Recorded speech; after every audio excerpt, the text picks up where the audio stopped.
Thank you. Good afternoon. In accordance with sections 45 and 53 of the Planning Act 1990 as amended, this meeting of the Committee of Adjustment of the City of Toronto is called to order. My name is Larry Clay and I'll be chairing today's session. Panel members are Marian Kassin, Nadini Sankar, Jordan Allison, and Mehdi Marziari. Our Deputy Secretary Treasurer is Simon Lam. We acknowledge the land we are meeting on is a traditional territory of many nations, including the Mississaugas of the Credit, the Anishinaabe, the Chippewa, the Haudenosaunee, and the Wendat peoples, and is now home to many diverse First Nations, Inuit, and Métis people. We acknowledge that Toronto is covered by Treaty 13 with the Mississaugas of the Credit. Committee of Adjustment public hearings are now conducted in a hybrid in-person and virtual format. Some applicants and participants will make their submissions in person, while others will participate virtually by electronic means through WebEx. The meetings are also streamed on the Toronto City Planning YouTube channel, and anyone wishing to view the hearing may watch on YouTube. Those who want to participate virtually and have registered in advance will be connecting with their computer or telephone and have the option of participating via video or audio only. All virtual participants will be automatically muted upon entry. When your item is called, you will be unmuted by the moderator, one person at a time. We ask that you also mute your devices until you are called on to speak. Those participating by video appearance will be temporarily upgraded to panelists when your item is being held. During this time, your camera will be enabled. You will only be visible during your 5-minute allotted speaking time. At all other times, your video will be disabled and you will be reinstated as an attendee. For both in-person and virtual participants, Committee of Adjustment staff will share presentations submitted in accordance with the written submission deadline. Those participating through WebEx are not allowed to use share screen or any other panelist controls during a video appearance. People attending in person today who want to receive a copy of the decision of the committee on an application must fill out a decision request card, and those participating virtually need to submit a written request for a decision by email. Please ensure you include your name, address, and email address because Committee of Adjustment and the Toronto Local Appeal Body will be sending notifications and appeal updates by email. If you do not agree with the decision of the committee, you may be able to appeal the decision to the Toronto Local Appeal Body or, in some limited circumstances, to the Ontario Land Tribunal. However, the provincial government amended the Planning Act and generally removed rights of third parties to appeal Committee of Adjustment decisions. Only the applicant, the Minister of Municipal Affairs and Housing, specified persons and public bodies are permitted to appeal decisions of the Committee of Adjustment. Appeal instructions are set out in the bottom of the decision of the committee. Today I'll call each item in the order listed on the agenda. Where an application is uncontested, the agent or applicant may proceed with their presentation if desired. When the committee does not require a presentation, applicants are to advise the chair should they wish to speak to the committee. The committee may ask questions and/or take the matter into committee for a decision. Each speaker, including the applicant, will be given a maximum of 5 minutes to address the committee. I will comment when you are reaching the 5-minute mark. Any presentation or other materials you wish to submit to the committee must have been emailed in advance of the hearing. Staff and committee members cannot accept materials at the hearing. When addressing the committee, please clearly state your name and address. Please remember to confine your remarks to the matters outlined in the application. The applicant or agent will proceed first and make a presentation to the committee on the application. Please note that the committee may not entertain revisions to proposals at the hearing today. The committee may decide to defer the application if substantially revised to ensure the revised application is accurate and that all those entitled to notice of the application are informed of the changes. Then individuals either in support or oppose the application will be invited to speak. Generally, we call on the speakers in the hearing room and then those participating through WebEx. Committee members may ask questions of each speaker after they have finished their presentation. When all speakers are finished, the applicant has an opportunity to rebut only those issues that were raised by the speakers. And this will mark the end of the discussion and the application will be taken into committee for a decision. Mr. Deputy Secretary Treasurer, are there any deferral requests for this item for this afternoon? Through you, Mr. Chair, we don't have any, but maybe we should deal with number 15 first. Okay. At this point. That's fine. First, I'll just ask if anyone, panel or staff, have any declarations of interest. None? All right, then we can proceed to item 15. and we will circle back to 14. So item number 15 is 77A Ernest Avenue. To construct a new, the application is to construct a new dwelling. And note that this application was previously deferred by committee on June 22nd, 2023. Committee has before it a copy of survey, site plan, floor plans, and elevations. We have an urban forestry staff report indicating conditions number 2 and 3, and we also have a community planning staff report with conditions. We have opposition correspondence from numbers 63, 75, and 77 Ernest Avenue. Do we have the agent online? So, Mr. Chair, just by way of background, we were made aware this morning that the wrong property was used in its, that we use a certain area, 60-meter circumference. It chose the wrong property. It chose number 77, and as such, proper notice was not given. Thank you. Is the agent online? Yes. Good afternoon. Miss Liu? Yes. Hi, good afternoon. Could you give us your name and Good address? afternoon. Could you give us your name and address, please? My name is Joyce Liu. Address is 77A. I'm the agent for address 77A, Ernest Avenue, Toronto. Okay, did you hear the Deputy Secretary Treasurer make a statement at the beginning? Are you aware that the notice that was issued for your application was improper in that it had the wrong address listed? It listed as 77 Ernest, and it should have been listed as 77A Ernest.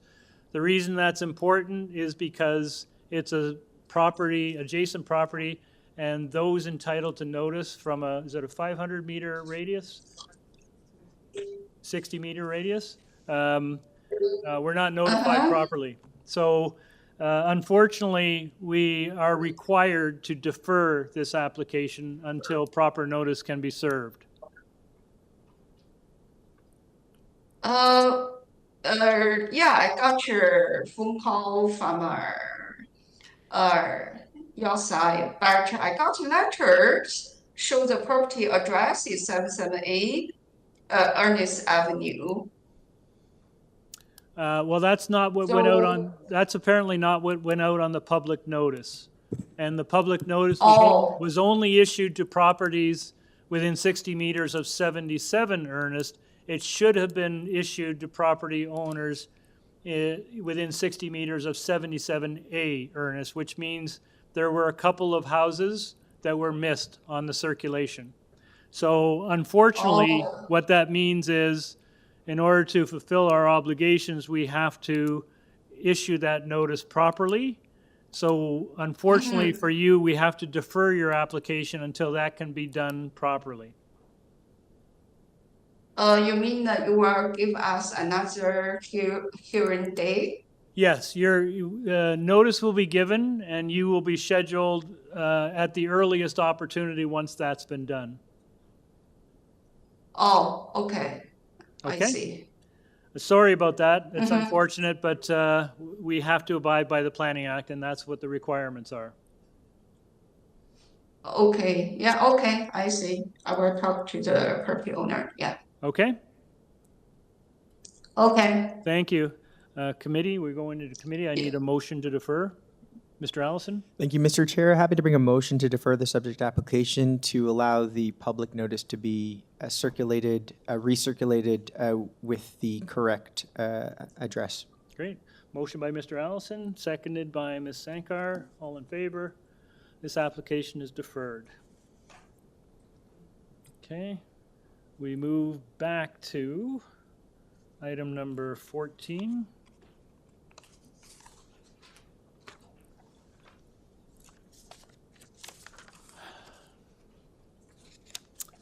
This is for numbers 10, 16, 20, and 36 York Mill Road and 41014025 Yonge Street. This is an application to permit a recreational use to facilitate a kid's indoor playground with a large recreation facility, including serving food.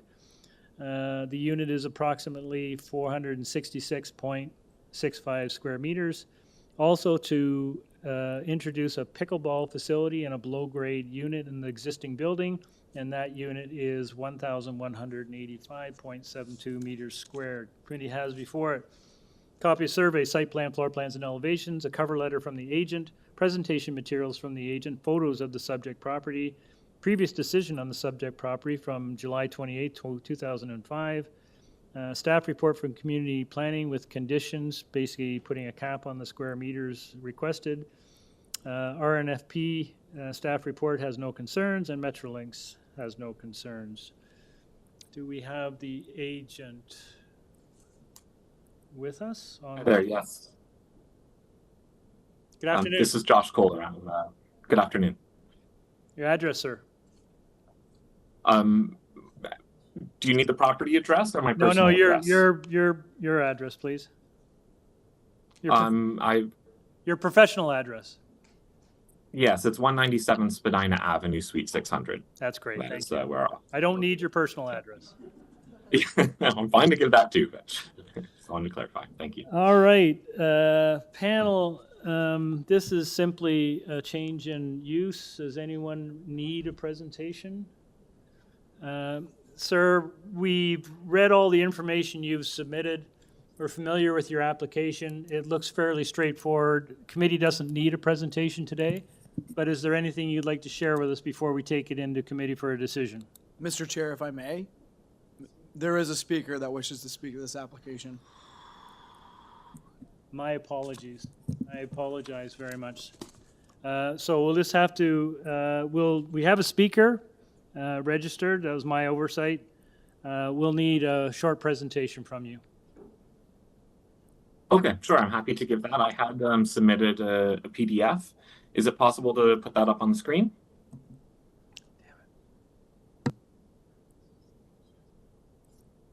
I do know that my client, who's representing the landowner, is on the line. So I just wanted to clarify, is that the person that's registered to speak? Because if not, we may be able to proceed. Tara Golish wanted to monitor and be available for any questions that may come Can up. we just confirm who's standing by to speak?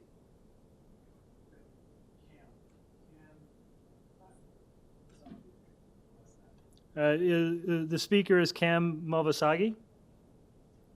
Okay, Is that I'm happy to give the presentation. that's not the person affiliated with your application? No. Okay. All right. Yes, please proceed with the presentation. Okay, great. Is it, so I circulated a PDF on your online system. It says PLNCA supporting material. It's a few slides that I think would be quite helpful to have up on the screen if that's possible. Perfect. Great. So my name's Josh Kohler. I'm a senior planner at Urban Strategies representing the owners. I'd like to thank the committee for the opportunity to speak about requested variances today. This is about introducing a recreation use on the property. We can go to the next slide, please. This is the site today. It's at the northeast corner of Yonge Street and York Mills Road. Today, the site has integrated TTC subway, bus station, and GO station integrated in the building. There's 735 parking spaces. Max heights range from 6 to 7 stories. There is a green space to the rear of the building, which provides a degree of separation from residents to the north. And the site is occupied today by a mixed-use office building. So it has about 45,000 square meters of office space and 5,500 square meters of retail, amenity, and neighborhood services. Next slide, please. The proposal before the committee today involves the introduction of an indoor playground facility within an existing commercial unit and the introduction of a pickleball facility within an existing below-grade unit. We're looking at a Yonge Street elevation here, which shows the approximate location of those two suites. This is a purely interior renovations. There's no change of gross floor area, no additions to the building. If we go to the next slide, you can see a plan view where those two units are located along Yonge Street. If we go to the next slide, I have a floor plan of the proposed indoor playground area.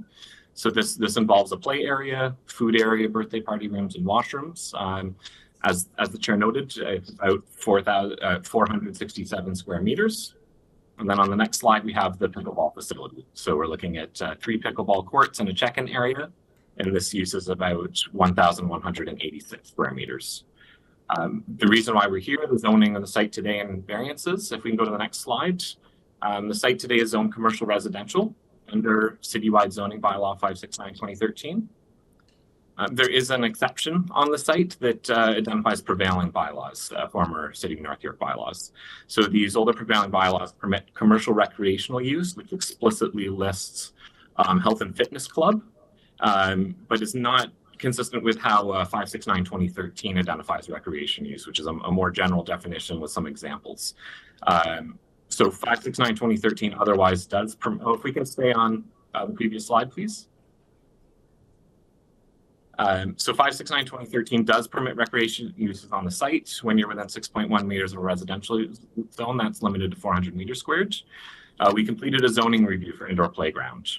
And because it's not explicitly listed under commercial recreational use under the prevailing older bylaws, the interpretation was that it was a recreation use under the new bylaw, and because of the discrepancy between these two, it's not permitted on the site. So this is why we need a variance. For us, this raised concerns about the pickleball facility, which we're concerned it may be given the same interpretation. So the 2 variances we're seeking are, 1, an exception from those prevailing bylaws to permit a recreation use on the site, and then the parent bylaw comes into play with that 400 meter squared restriction. So we've requested a variance to the size of those 2 combined uses, which is 1,655 square meters. So in my opinion, this meets the 4 tests of a variance. If we can go to the next slide. In my opinion, the general intent and purpose of the city's official plan is maintained. The site's designated a mixed-use area. It permits and encourages a broad range of uses, including recreational uses. And the proposal supports a range of other policy direction in the official plan related to achieving complete communities that consider residents of all ages, supporting transit-oriented development, supporting economic health, in this case, helping to keep the building leased. In my opinion, the general intent and purpose of the city's enforced zoning bylaws maintained. The parent bylaw already permits the use in question. It permits a range of other similar uses, many of which are permitted without size restrictions, including health and fitness club, retail uses, daycare. No additions or changes to the overall building operations or envelope are proposed, so we're well within the zoning envelope, just interior renovations. The changes are desirable for the appropriate development and use of the land as well. Many are familiar with the realities of the post-COVID office market. People are increasingly working hybrid or home, less demand for office space. And so despite this building's excellent transit service, there are challenges with underutilization of the building. What we're seeing today, my client is seeking to adapt. So they're looking to introduce other complementary community-oriented non-residential uses within the building. I think they're appropriate and a great addition to the community. And for the reasons above, I'd say all of these variances are minor in nature. As I said previously, use is permitted in the parent bylaw, size is modest and appropriate. Range of similar uses are already permitted without size restrictions. So thank you, and happy to take any questions. That's great, thank you. You've seen community planning's condition. Those figures line up with yours? Yeah, that's right. Okay. Thank you very much. Do we have this? Thank you. We have the speaker.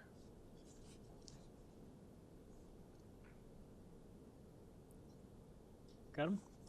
Hello. Hello, good afternoon. Good afternoon. This is Cam of Asagi at 51 York Mills Road. Thank you, Josh, for the presentation.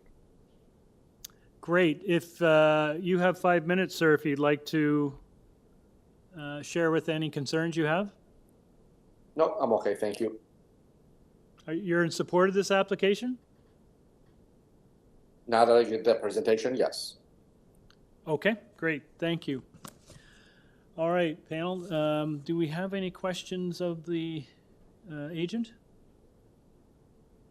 Okay, let's take it into committee. Ms. Hankar? Yeah, through you, Mr. Chair, if there are no other questions or comments from my colleagues, I think that this, I couldn't agree more with the speaker, the second speaker, the neighbor, that the presentation does sum it all up, and prior to that, it does seem like an easy application to go through. I do believe that it does meet the 4 tests.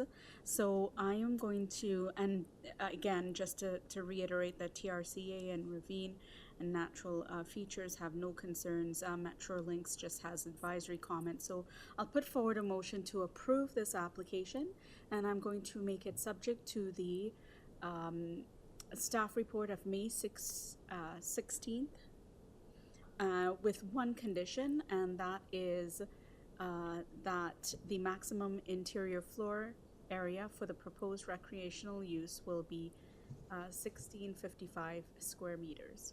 Okay. Great. Motion to approve from Ms. Sankar with those conditions. Have a seconder? Ms. Casson, all in favor? That is approved. Your application is approved. Thank you very much, sir.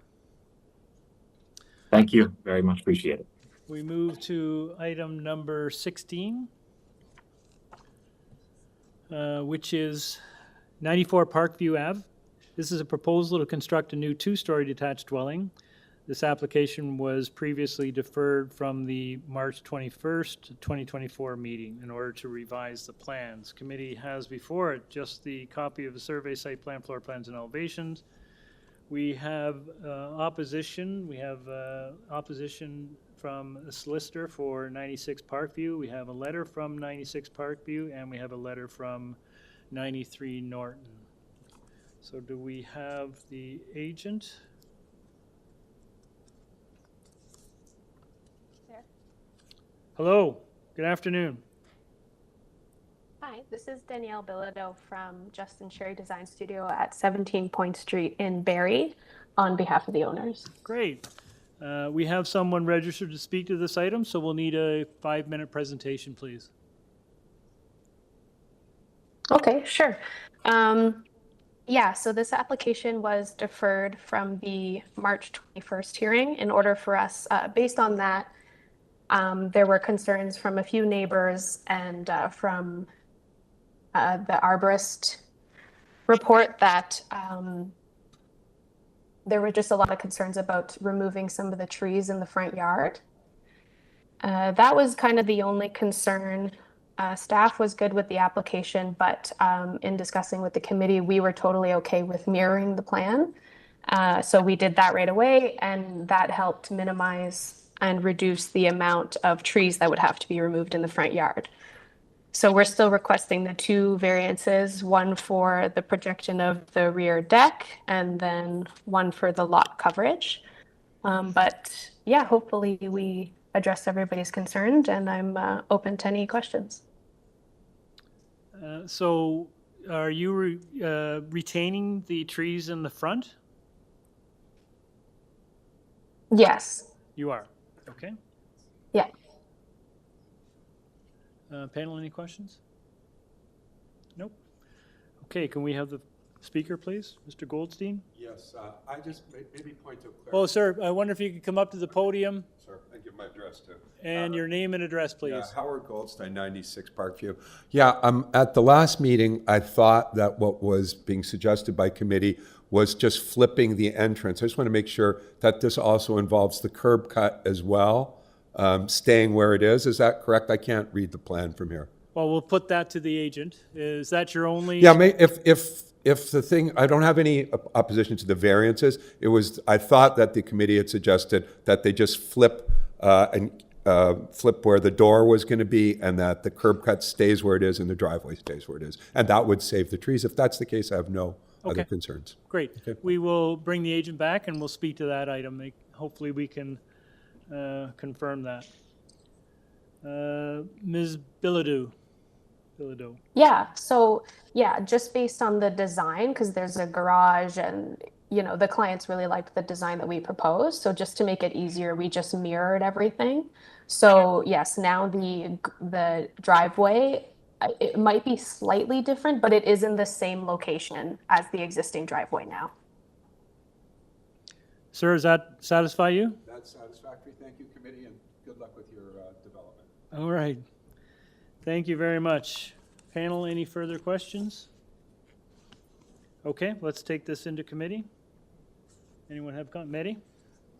Through you, Mr. Chair, yeah, I think I was one of the members sitting in that panel, and our only concern was the driveway location that was resulting in the tree removal. So I'm really happy that the applicant changed that, and I'm supporting this application.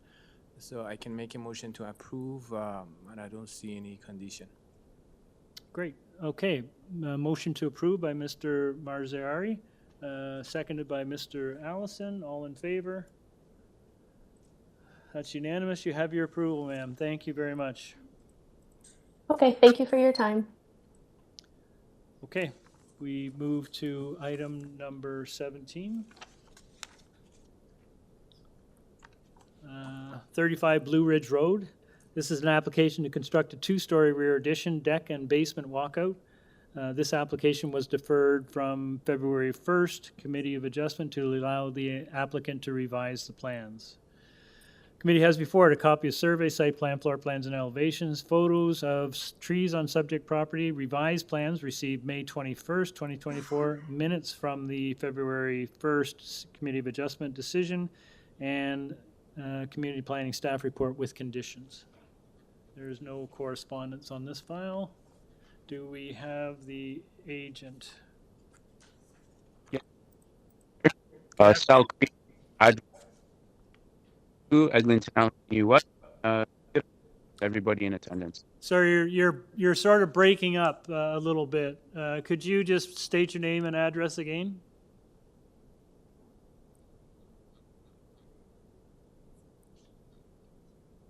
I think we lost him. Sorry, through you, Mr. Chair. Is that better? That is better. Yes, thank you. Okay. There was a bit of wind in the background. Sorry about that. So name is Sal Creamy. Address is 2572 Eglinton Avenue West. And I said a good afternoon to everybody in attendance. Very good. If you could, this was deferred from previously to update the plans. Could you just take us through what has changed? Yes, through you, Mr. Chair. Some significant changes since the last hearing. On the onset of application, it was the owner's desire to put forward the proposal the committee had in front of them. Upon consultation with community planning, heavily advised that we make the reductions to appease. Unfortunately, during the course of the deferral, it went from one community planner to another. So the reason that there are last-minute submissions is because we had different consultation with a new planner that resulted in further reductions. So we took the coverage down to 38%, but still, and so you understand too, part of the 38% previously, the existing sheds were accounting for roughly 4.5%. So really the house was at 36%. The new community planner assigned to the file was still not happy with that. So we took the house down to 32%.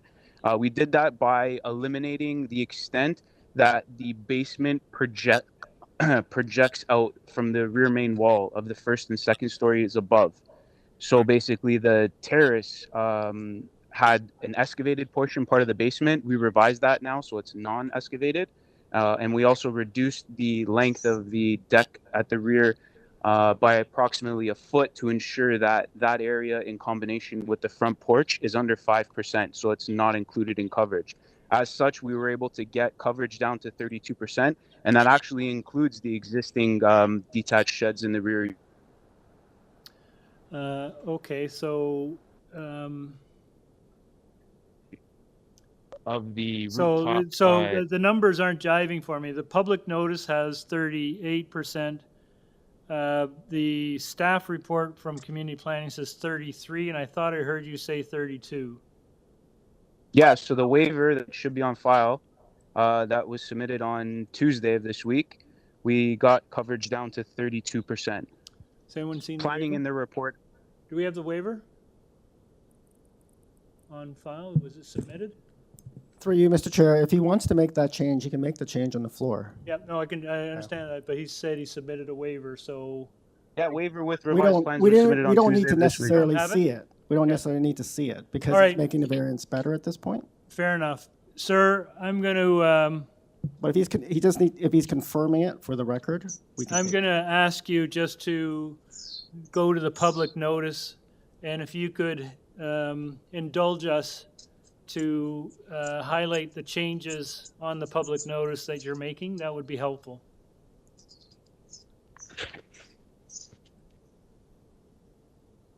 Is pull up.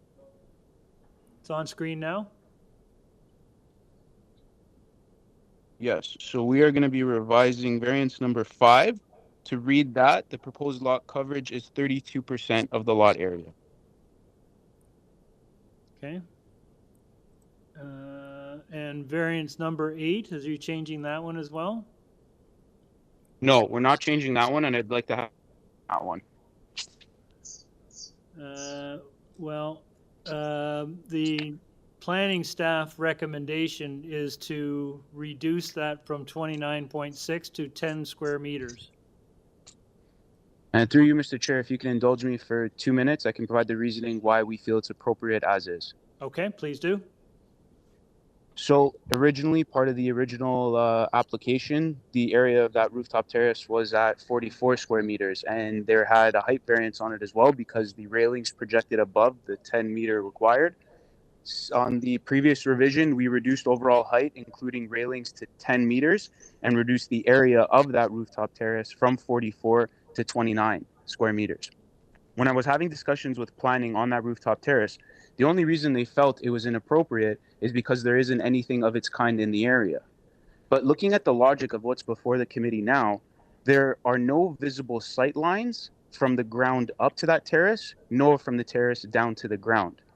And if we look at common applications of rooftop terrace, more in denser settings, most of the time there are visible sight lines, but still we permit them. In this case, there's no visible sight lines, and basically both parties, neighbors and patrons of that rooftop terrace, can enjoy their respective spaces without any issues.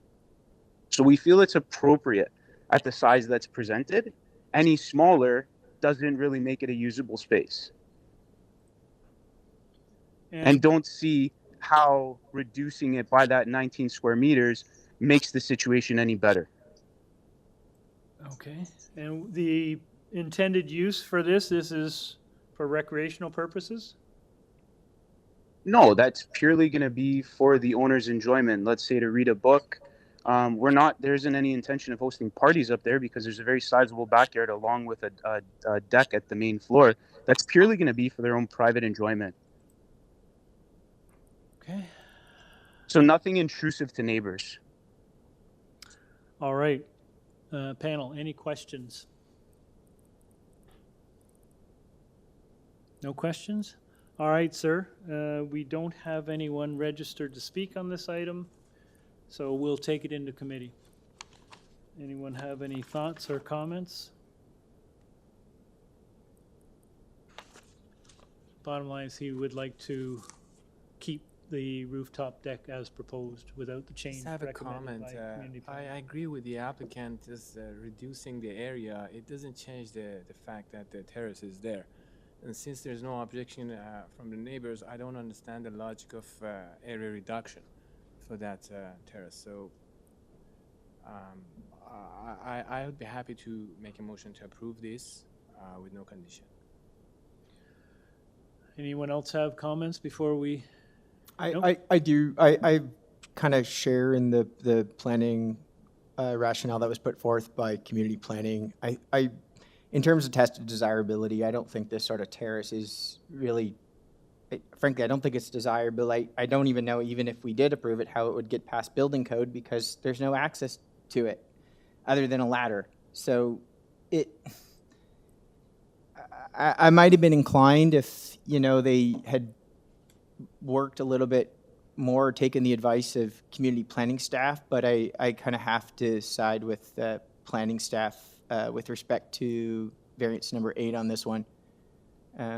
These types of conditions are very, very kind of hard to approve. They come up ever so often. There's very few instances where this sort of condition is approved, and I think there was a good effort from community planning to try to work with the applicant on this, but I mean, and as they're right, they can put forth their application as they initially proposed, but in terms of the test of desirability, I don't think this sort of condition of a rooftop terrace on top of the roof that doesn't have access from the level at which it sits is frankly desirable. Okay, thank you. Anyone else? Nadine? I want to concur with my colleague. I think that this It doesn't seem minor to me, even if its proposed use is negligible according to the homeowner and the agent representing. I think that, you know, from my experience, these things have come about and caused quite a bit of huge angst for the neighbors, although, you know, none are really represented here today. That still concerns me. Okay, thank you. Marianne, anything? I really don't have a lot of concerns with this. I don't think that it has a negative impact on anyone, and I hardly doubt anyone will use it, as access is only through what would appear to be a pull-down attic ladder. So I don't think that, I think possibly the reason staff recommended the reduction is not to set a precedent for the area and maybe have other platforms or decks off the back of the building. But in this case, I think you have to look at the application individually, and I don't think it's an issue personally. Okay, I'll just weigh in. I'm not in favor of the rooftop deck as proposed. I would agree with community planning to reduce it in size. I just, you know, it's a large lot. There's lots of amenity space in the rear yard. I don't see the need for a rooftop terrace. I think they typically tend to introduce a level of conflict in neighborhoods because of oversight and noise. So in this case, I don't see any compelling reason not to agree with what community planning is recommending. So I would, my own view would be, I would be prefer to impose the condition suggested by planning. So we'll need, Mehdi, you started a motion. Would you like to continue that motion? Sorry, I started the motion. As I said, I don't understand what is the reduction. How is the reduction helpful? Because the terrace will be there, so it will be still a precedent for this. I agree, it's not something that we see very, you know, in town. It's a very new thing. It's new to me. So yeah, I made a motion to approve, and I don't see any condition. Okay. And it would be subject to... As amended, yes. It'd be subject to planning condition number 1? Yes, as amended. Oh, sorry, that's changed. That's not the right thing. It's amended to be 32%, not 33%. 32%, yes. The Yes. lot coverage reduction from 38% to 32%, as the applicant noted. Great. Okay, motion to approve by Mr. Marziari with that condition or that change, the amended application. Do I have a seconder? Ms. Casson, all in favor? Opposed? That motion fails. I'll need another motion. Ms. Sankar? Okay, thank you. Through you, Mr. Chair, and for the aforementioned reasons, I'll put forward a motion to approve this application, but I will make it subject to the May 15th staff report in that variance number 5, the proposed lot coverage is going to be reduced to 32%, and variance number 8, the roof deck area is, 10 meters squared. Okay. Great. Motion by Ms. Sankar with those conditions to approve this application. All in favor? Oh, seconder, pardon me. Thank you. Seconded by Mr. Allison? No, there is no seconder. You want something else? That's interesting. I will second that motion. I'll second that motion. All in favor? Opposed? Mr. Allison, you're opposed? Yeah, I don't feel comfortable with variance number 8, just given the condition that it's enabling. So,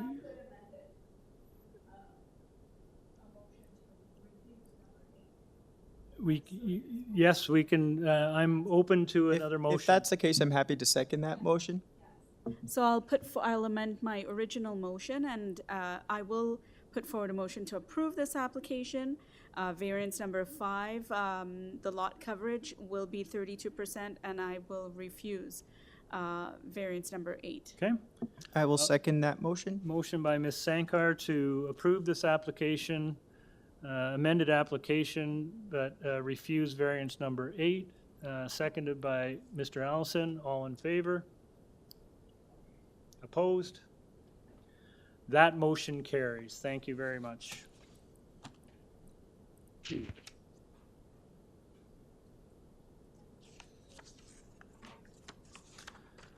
Okay, item number 18. 273 Young Boulevard. This is an application to, for an addition of a rear extension, rear covered deck, carport, and covered entranceway. Committee has before it a copy of survey, site plan, floor plans, and elevations, cover letter from the applicant, community planning staff report with conditions, urban forestry condition number 2, transportation services staff report with conditions, and a TPPR staff commentary, which is an advisory memo. All right. Do we have the agent? Yes, you don't have an agent, have the owner, Kristen Eade, 273 Young Boulevard. Hi, good afternoon. Hi, Just good afternoon. Hang on a second. Maybe we could have just a short presentation on this one, please. Sure, it won't be quite as professional as the other ones, but I'll give that a go. My name again, Kristen Eade. I've lived at 273 Young Boulevard for the last 12 years with my daughter. We have wanted to make alterations to the house in that time. In the last 3 years, we have worked with our neighbors and others in consultation to try to come up with a proposal that works for everybody. So we've been at this for a while. We've landed on something that works, what we believe works with everybody, as well as planning. Essentially, we're adding a rear addition to help facilitate access to a new secondary basement apartment. But as well, we're adding a rear platform as well as a front yard carport. And we're taking an existing driveway, bring it into compliant to be able to replace it, as well as widen it on the upper portions of it. And part of that reason is in order to facilitate additional parking for the secondary unit, as well as having electrified parking.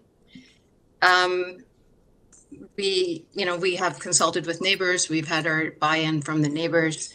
We have worked with planning to, ensure that they're, familiar with what our intention was. They had some questions. I answered them, and they seem to be satisfied with it. So we're very hopeful that the folks will also be fine with this.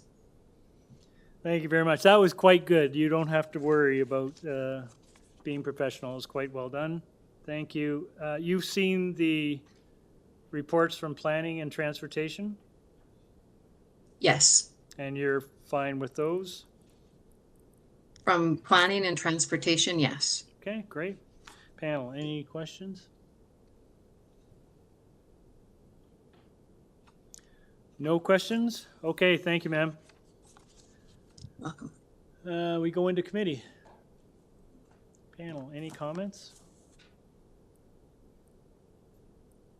Jordan? Mr. Chair, I apologize. I do have a very quick question. Okay, let's go back out of committee, and if you can give your question to the owner. Thank you, through you, Mr. Chair. Just wanted to get a little bit of clarification on the condition of the driveway. I see that there's a variance for a wider driveway. Is that condition with the existing proposed, is it an existing condition, or is there, and if not, is there a reason that variance is being requested for the additional width on the driveway? Is that a question, sorry, to me, the owner? It is, yeah. Yeah. Oh, I can just tell you what I know. The existing driveway is 6 meters wide, but it's not 6 meters wide, the entire length of the driveway.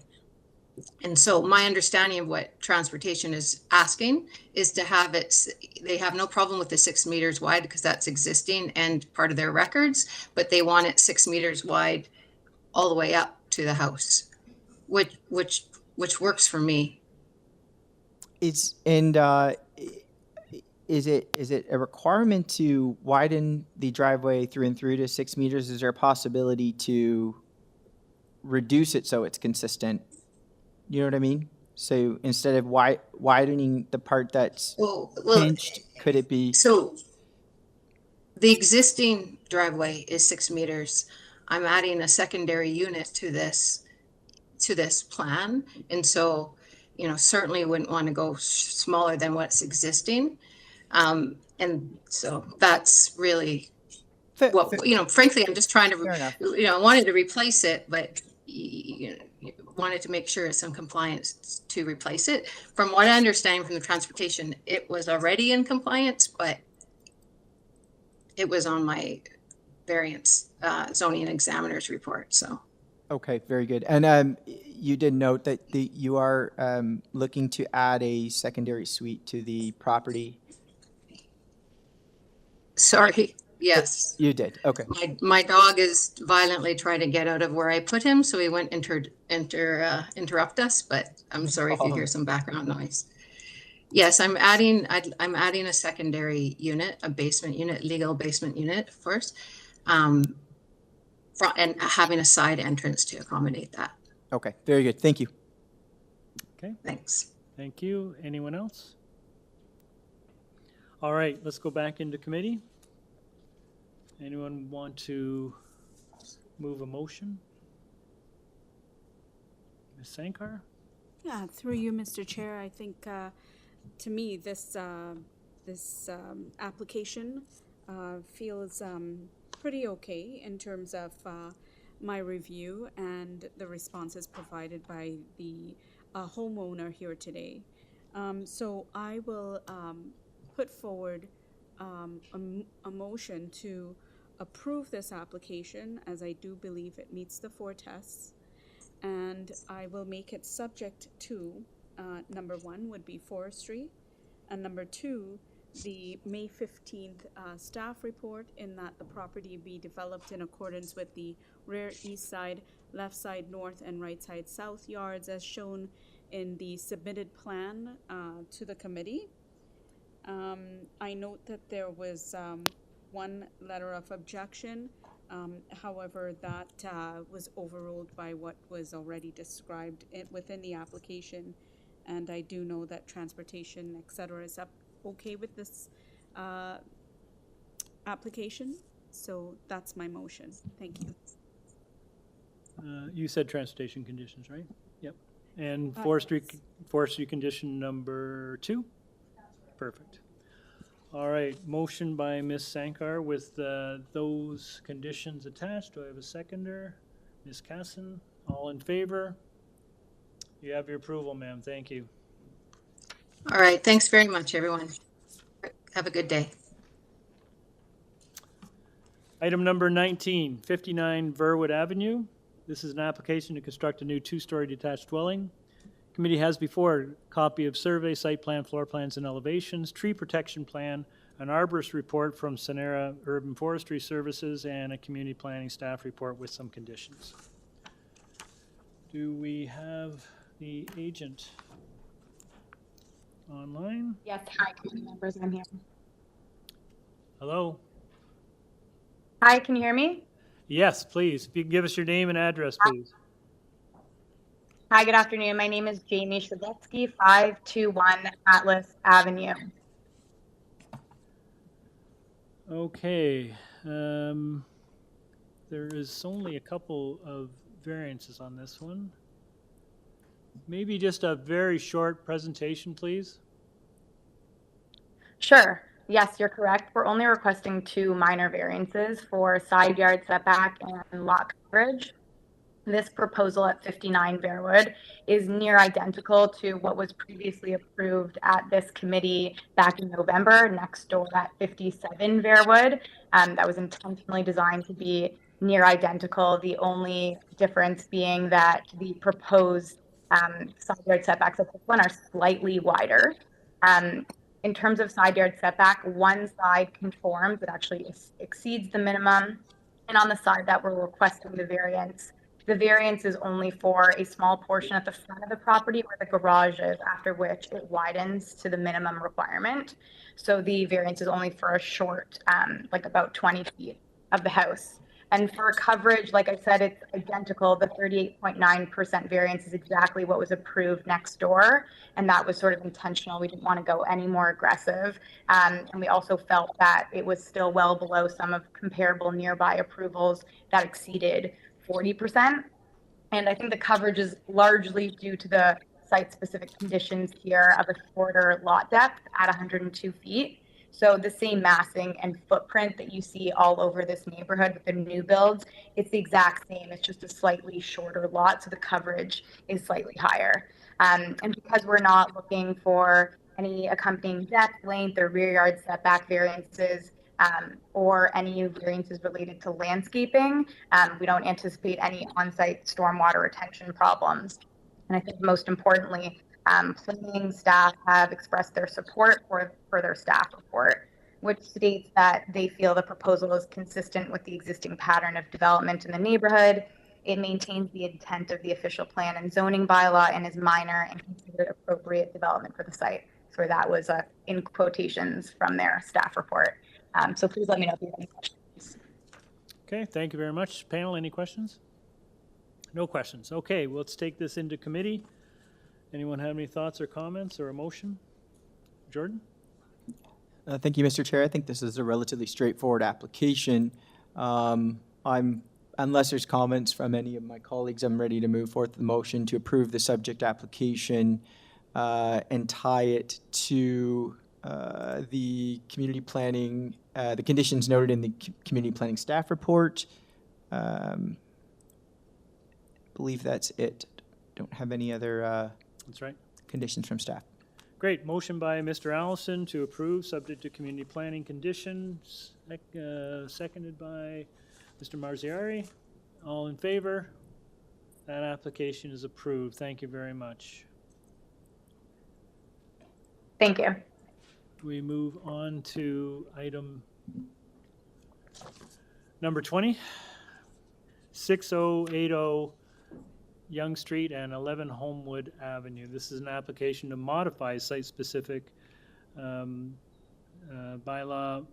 definition of story in site-specific bylaw number 1178-2022 OLT and 1179-2022 OLT. Committee has a copy of a survey, site plan, floor plans, and elevations, cover letter from the agent, presentation materials from the agent, and a copy of relevant bylaws. We have one letter of opposition from 14 Patricia Avenue, and we have no registered speakers today. Good afternoon, sir. Good afternoon. My name is Cam Smith, the Tridel, 4800 Dufferin Street. Welcome. Maybe just a short explanation of what you're proposing here. Sure. Oh, great. The slides are up. So just maybe to provide a high-level overview. So this is our site here at 6080 Yonge Street, 11 Homewood Avenue. We're at the southwest corner of Yonge and Homewood, obviously. Right now on the site is a 1- and 2-story commercial building and 1 single-family dwelling. We could proceed to the next slide, please. Just to provide some context of what's to come, this is one of the current renderings of the project, looking southwest from across Yonge Street. Next slide, please. This is the site plan for the project. So it's a 14-story building, 247 residential units, and retail uses at grade on the Yonge Street frontage. The official plan amendment and zoning bylaw amendment for the site were approved in 2022 through the OLT.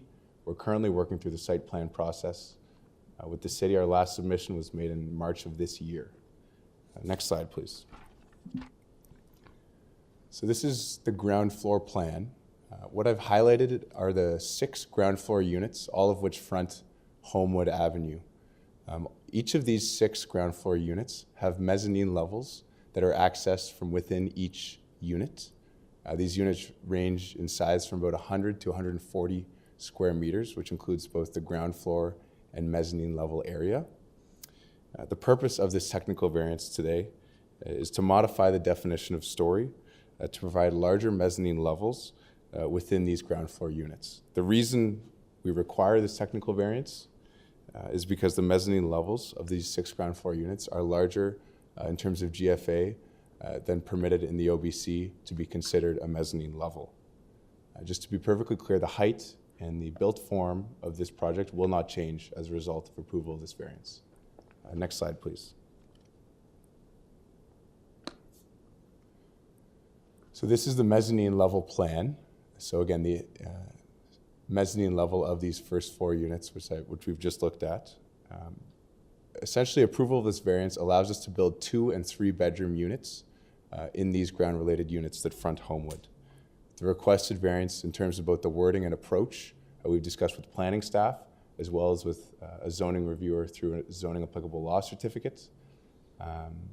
Essentially, the wording, which is in front of you, the definition of story, allows us to build mezzanines that are up to 50% in terms of gross floor area of the first story of the building, so long as they, again, meet that 50% threshold of the first story.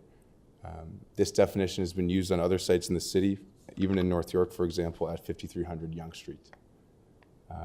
With that, I think all in all to say this approval of this variance would allow us to build 2 and 3 bedroom units, and we believe it meets the 4 tests for the reasons I've outlined today. Thanks for your time, and I'm happy to answer any questions. Okay, thank you, sir. Any questions? Seems like a straightforward technical amendment. Thank you, sir. Thank you. Let's take it into committee. I don't have a speaker. No. There's no speaker. No speaker, no. Eddie? Yes, Mr. Chair, thank you. I don't have any concern with this application. I think what's happening is inside was been approved already and no change to the build form and height. So I'd like to make a motion to approve with no condition. Great, thank you. Motion to approve by Mr. Marzari, seconded by Ms. Casson. All in favor? You have your approval, sir. Thank you for coming down. Thank you all.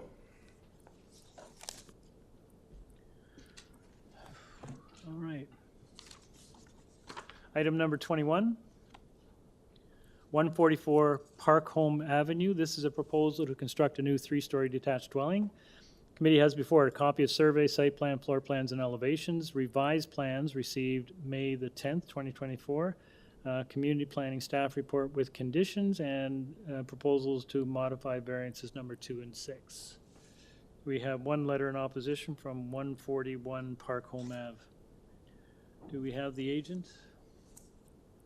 Yes, my name is Joe Battaglia. I'm the architect.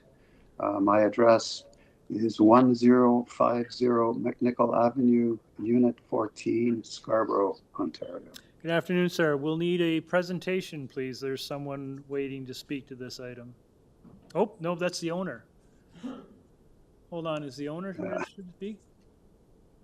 Sorry, Mr. Battaglia, is the owner speaking on this one, or is he registered? I think he may have registered in case there are any questions that you want to put to him. But other than that, I don't think he wants to speak, unless there are questions, of course. Panel, do we need a presentation? Yes. No. Is this an amended application, Mr. Chair? Yeah. There are, you've seen planning staff report, which have made suggested changes to items 2 and 6 and other conditions. Have you seen those? Yeah. We have, together with planning, discussed those, and we have agreed to make those amendments, yes, to our design, yes. You need to, yeah, so we can go through the public notice, sir, and you can just inform us or flag the changes that you're making in your variances, please. Okay, number 1 is modify a variance number 2 for the height of the side exterior main walls facing the east and west side lot lines from 8.2 meters to 8 meters. Okay. And modify variance number 6 for the permitted area of the platform from 11.57 square meters to 7.43 square meters.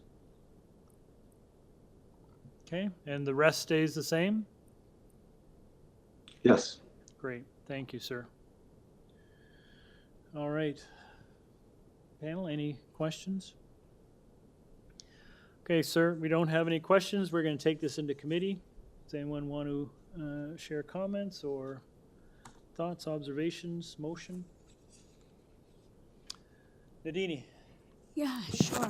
Through you, Mr. Chair, I think this is a really straightforward application, and I think it does meet the 4 tests, especially with the changes made by the applicant here today to meet the May 10th staff report. So I'll put forward a motion to approve this application, and I will make it subject to the changes made by the applicant today, such that variance number 2 now reads to 8 meters and variance number 6 is now 7.43 meters.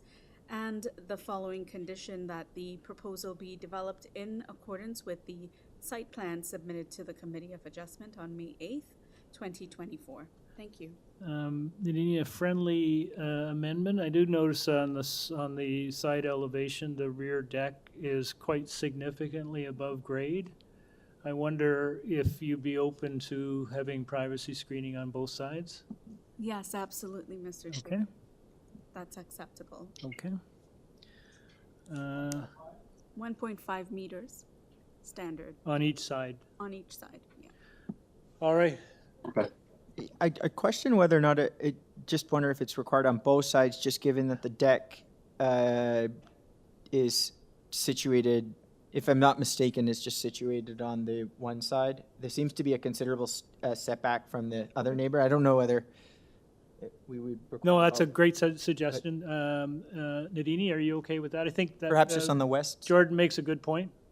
Sure, absolutely. So I'll amend that to also just add the privacy screening, 1.5 meters on the west. On the west side, and thank you for catching the screening, Mr. Chair. Okay.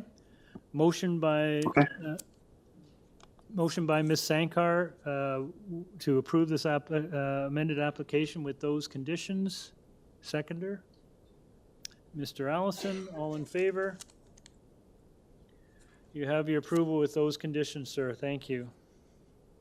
Thank you. Thank you. Okay.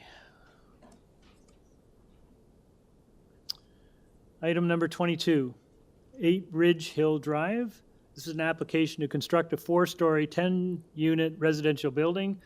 This is a previous file that was approved for a 3-story, 10-unit residential dwelling, A0594/22 N North York, NY. Committee has before it a copy of the survey site plan, floor plans, and elevations, a cover letter from the agent, presentation materials from the agent, a previous Committee of Adjustment decision dated December 13th, 2023, staff report from Transportation Services with conditions, and an urban forestry condition number 1 recommended. We have letters of opposition from 10 and 14 Ridge Hill Drive and 35 Shalmar Boulevard. Do we have the agent online?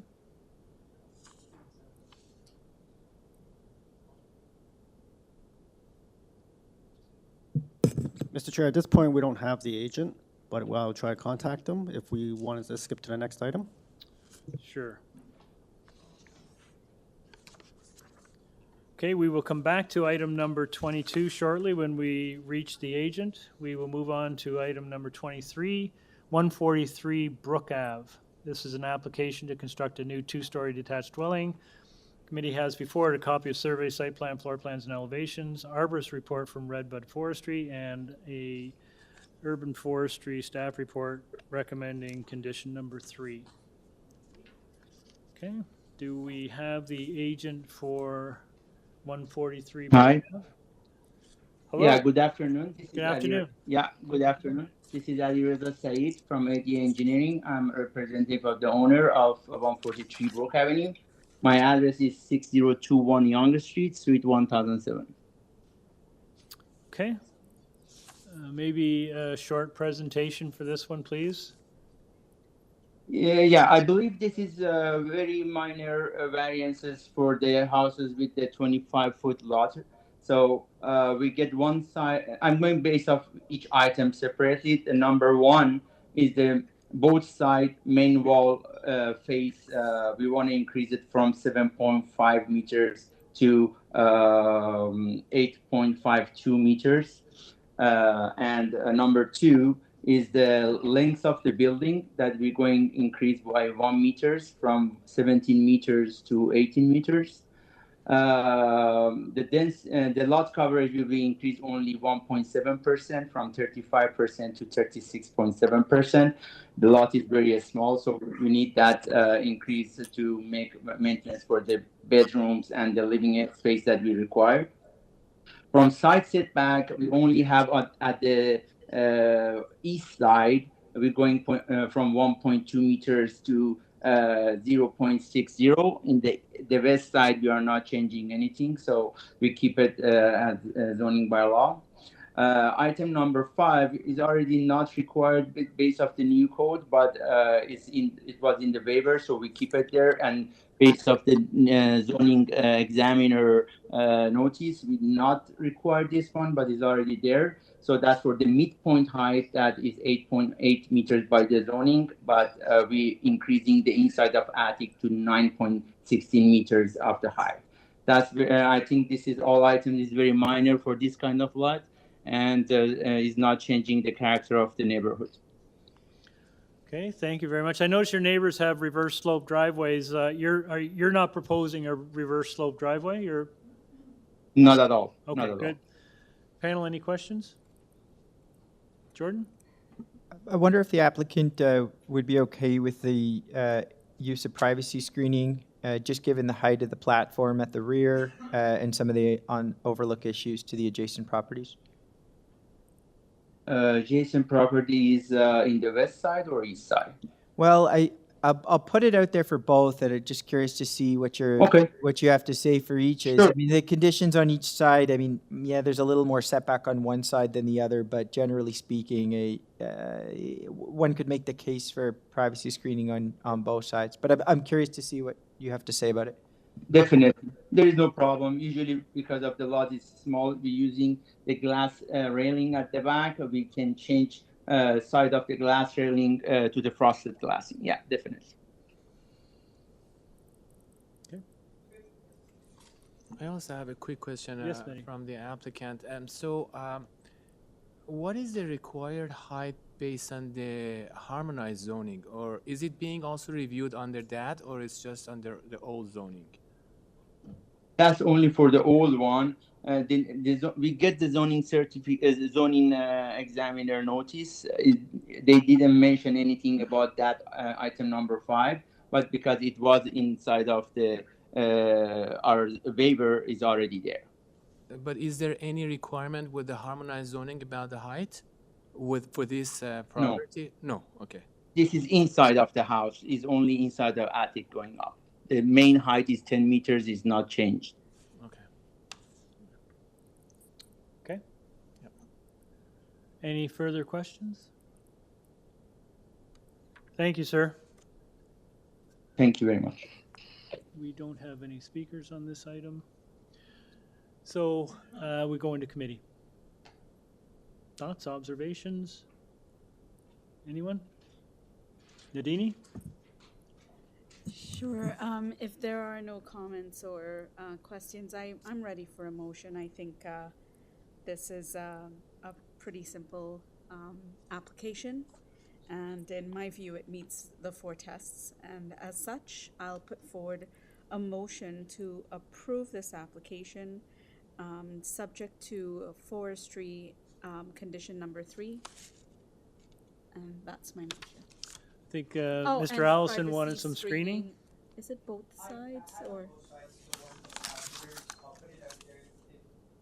If my colleagues feel any differently, I'm open to discussion, but I think it's probably warranted in this instance.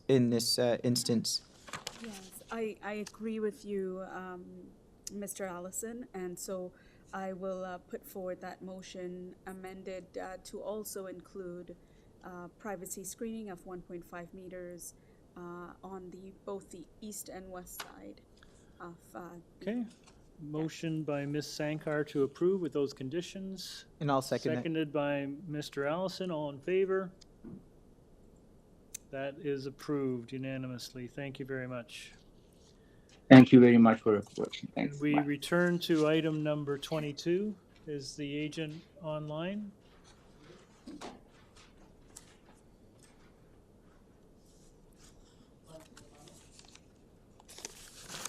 Mr. Romano.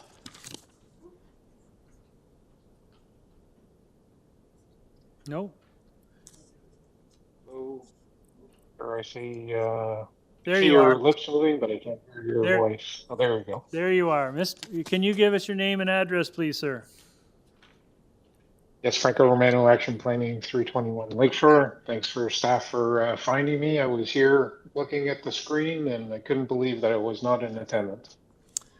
Okay, we do have some folks who want to speak to this item, so if you could give us a presentation. I think focusing a little bit on, you were here and got some approval previously in the fall. You're now returning for additional permissions, are you? Really a reconstituted component of the building that is before this panel today. But yes, you're correct. I was here, and actually it was in Toronto East York where there was an approval in December. There was also an approval from the North York Committee in November of last year.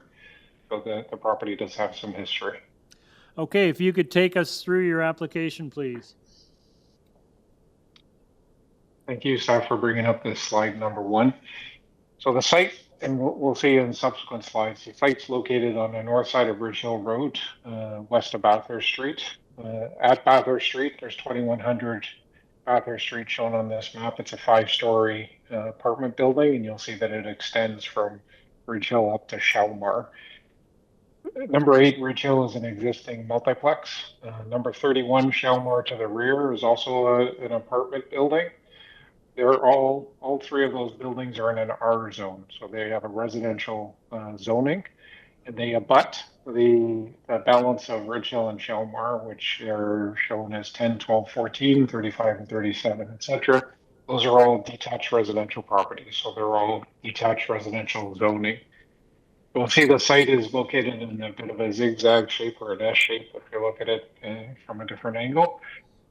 And it has parking off to the rear and a driveway off to the right. And there's not a lot that's changing in terms of that configuration, and transportation's previous conditions of approval are the same that they've submitted today, even though there are no transportation related variances. And those are all acceptable and will be satisfied by the owner. On slide number 2, you'll see the zoning map, and you'll see that south of the subject site and east as well as north of Shalmar, there's also apartment buildings that extend and abut the detached residential. Site's located within a major protected major transit station area. There's a minimum density of 1.5 times. And you'll see the air photograph on the lower right, which shows that 5-story apartment building next door. The proposal before the committee today is really to take 2 of the 10 units from the basement and put it into a partial 4th-story addition. So the 4th floor that's being proposed is going to be, it's about 50% of the footprint of the building, but it is located on the east side. Located on the east side of the building. So it's adjacent to the 5-story apartment building that is next door. All of the setbacks and the building height adjacent to the residential to the west is remaining exactly the same. The rooftop amenity space that was incorporated as part of the approvals, it's all being shown with the setback that was zoning bylaw compliant, etc. So on the left-hand side of this front elevation, you'll see what was previously approved. And then on the right-hand side, you're going to see in yellow what is different. So it's all removed from the detached residential part. And I've also got a key plan of the site plan. On slide number 4, so this is looking from the detached residential towards the subject site. So we're looking, Bathurst is behind this building. The yellow is showing what is different. So we'll see that it's oriented towards the front and a little bit to the rear. And the part that was previously approved that's on the 4th floor is the mechanical space. On the east elevation, this is where you'll see on the next slide, slide 5, you'll see this on this east elevation, that's where that band up against the existing 5-story apartment building is being proposed. Again, removed from the residential to the south, or to the north rather. And on the rear elevation, you'll see that it's a small component. So the setbacks on slide number 6. So the setbacks to the detached residential, the building height is all consistent with the existing approval. There's no unacceptable adverse impact in my opinion. And the variances relate to the fact that once a building is above 12 meters in height, it's supposed to be a 7.5 meter setback. So the building itself is at 0.69. The 4th story next to the detached residential is in excess of 8 to 11 meters away. Subject to any questions, I submit that this variance application is minor in nature. Thank you. Okay, thank you. We are going to hear from the adjacent neighbors, but a couple points of clarification for me. So the is the new 4-story any taller than the access structure that was previously approved? No, thank you for that question. It is not.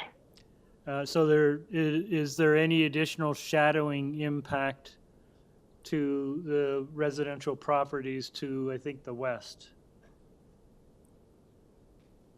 Well, thank you. Thank you for that question. It's a good question. There is no additional shadow that would result. And as compared to the as of right permits a 21 meter building height. And what is proposed here is 11.4 to 14.7 or 14.5 meters. And the adjacent building fronting on Bathurst, the apartment building, it's a 4-story, so that would be roughly the same height as what you're proposing now? Thank you for that question too. I'm going to call it a raised 4th story. Much of the basement is exposed, so it's practically speaking a 5-story building, and there's a bit of a grade difference when you go along Bathurst Street. You'll see that grade difference. It is taller.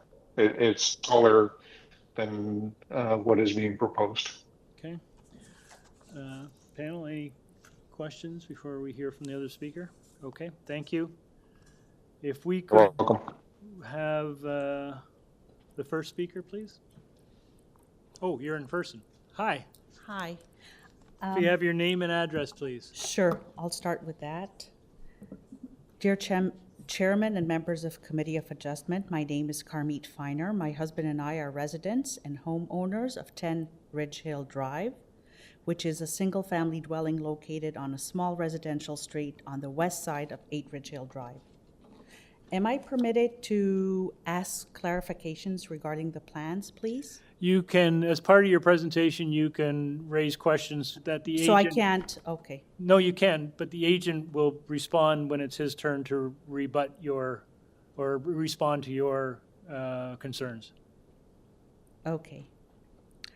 So this is the 5th Committee of Adjustment application by the same owner for the same existing building, which has been under construction since the beginning of 2022. The applicant is taking advantage of the process by submitting multiple subsequent applications where the intended outcome significantly deviates from the bylaws. This time, the applicant is requesting to increase mass, not density. The neglected building is now being used as a short-term rental, and who knows how it will be used once construction is done.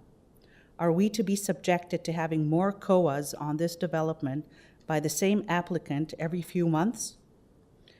The applicant of 8 Ridge Hill Drive managed to get approval in December 2023 for constructions with 19 significant variances to the zoning bylaw to build a 10-unit, 3-story. This is not a main street where such a development would be more appropriately placed. The problem with 8 Ridge Hill Drive is that the building is too big for the lot it's on and too close to everything around it, especially to my family's home.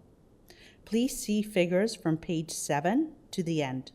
There's no other apartment building in the area that is so close to the neighboring dwelling. 8 Ridge Hill Drive currently exceeds permitted size of past and current bylaws. To be fair, since no constructions was completed after an order to comply was issued on November 21, 2022, shouldn't the applicant submit a new application for 19+3 variances? You may check order to comply reference BCA 813, where new footing and foundation walls have been constructed contrary to the approved permit drawings. Please see first picture on page 9. The application should indicate an arborist report for trees that appear in the path of being harmed by constructions, including the protected mature tree that is in my backyard, very close to the border of 8 Ridge Hill Drive, and is standing in the way of the applicant. The west setback for the top floor impacts the canopy of our mature tree, and the old mature tree is currently enjoying morning sun and will be completely under the shadow of 8 Ridge Hill Drive if application is approved. The current dwelling is too big for the available size of the lot. Approving the application will only intensify the way the building is experienced. It is asking for 66% additional floor space that is permitted for the area of the lot, which is a major variance, and that is for mass, not for density. The side yard setback requirement according to the bylaw for the building over 12 meters is 7.5 meters. The proposed setback from our property is 0.69 meters. Do you think it is possible to maintain the new building within its borders? Please see the current applications plan, page 8A. 8A, please. In the application that was approved in December 2023, the mechanical room for the 10 units was planned to be in the middle, which is away from my family dwelling. The current application placed it on the west side, 69 centimeters away from our property. Would any of you like to have a mechanical room for 10 units so close to your home? Do you think such a structure will pass Toronto's noise bylaws being so close to my family's home? I couldn't have objected to such a plan if the 7.5 meter side yard setback bylaw was respected.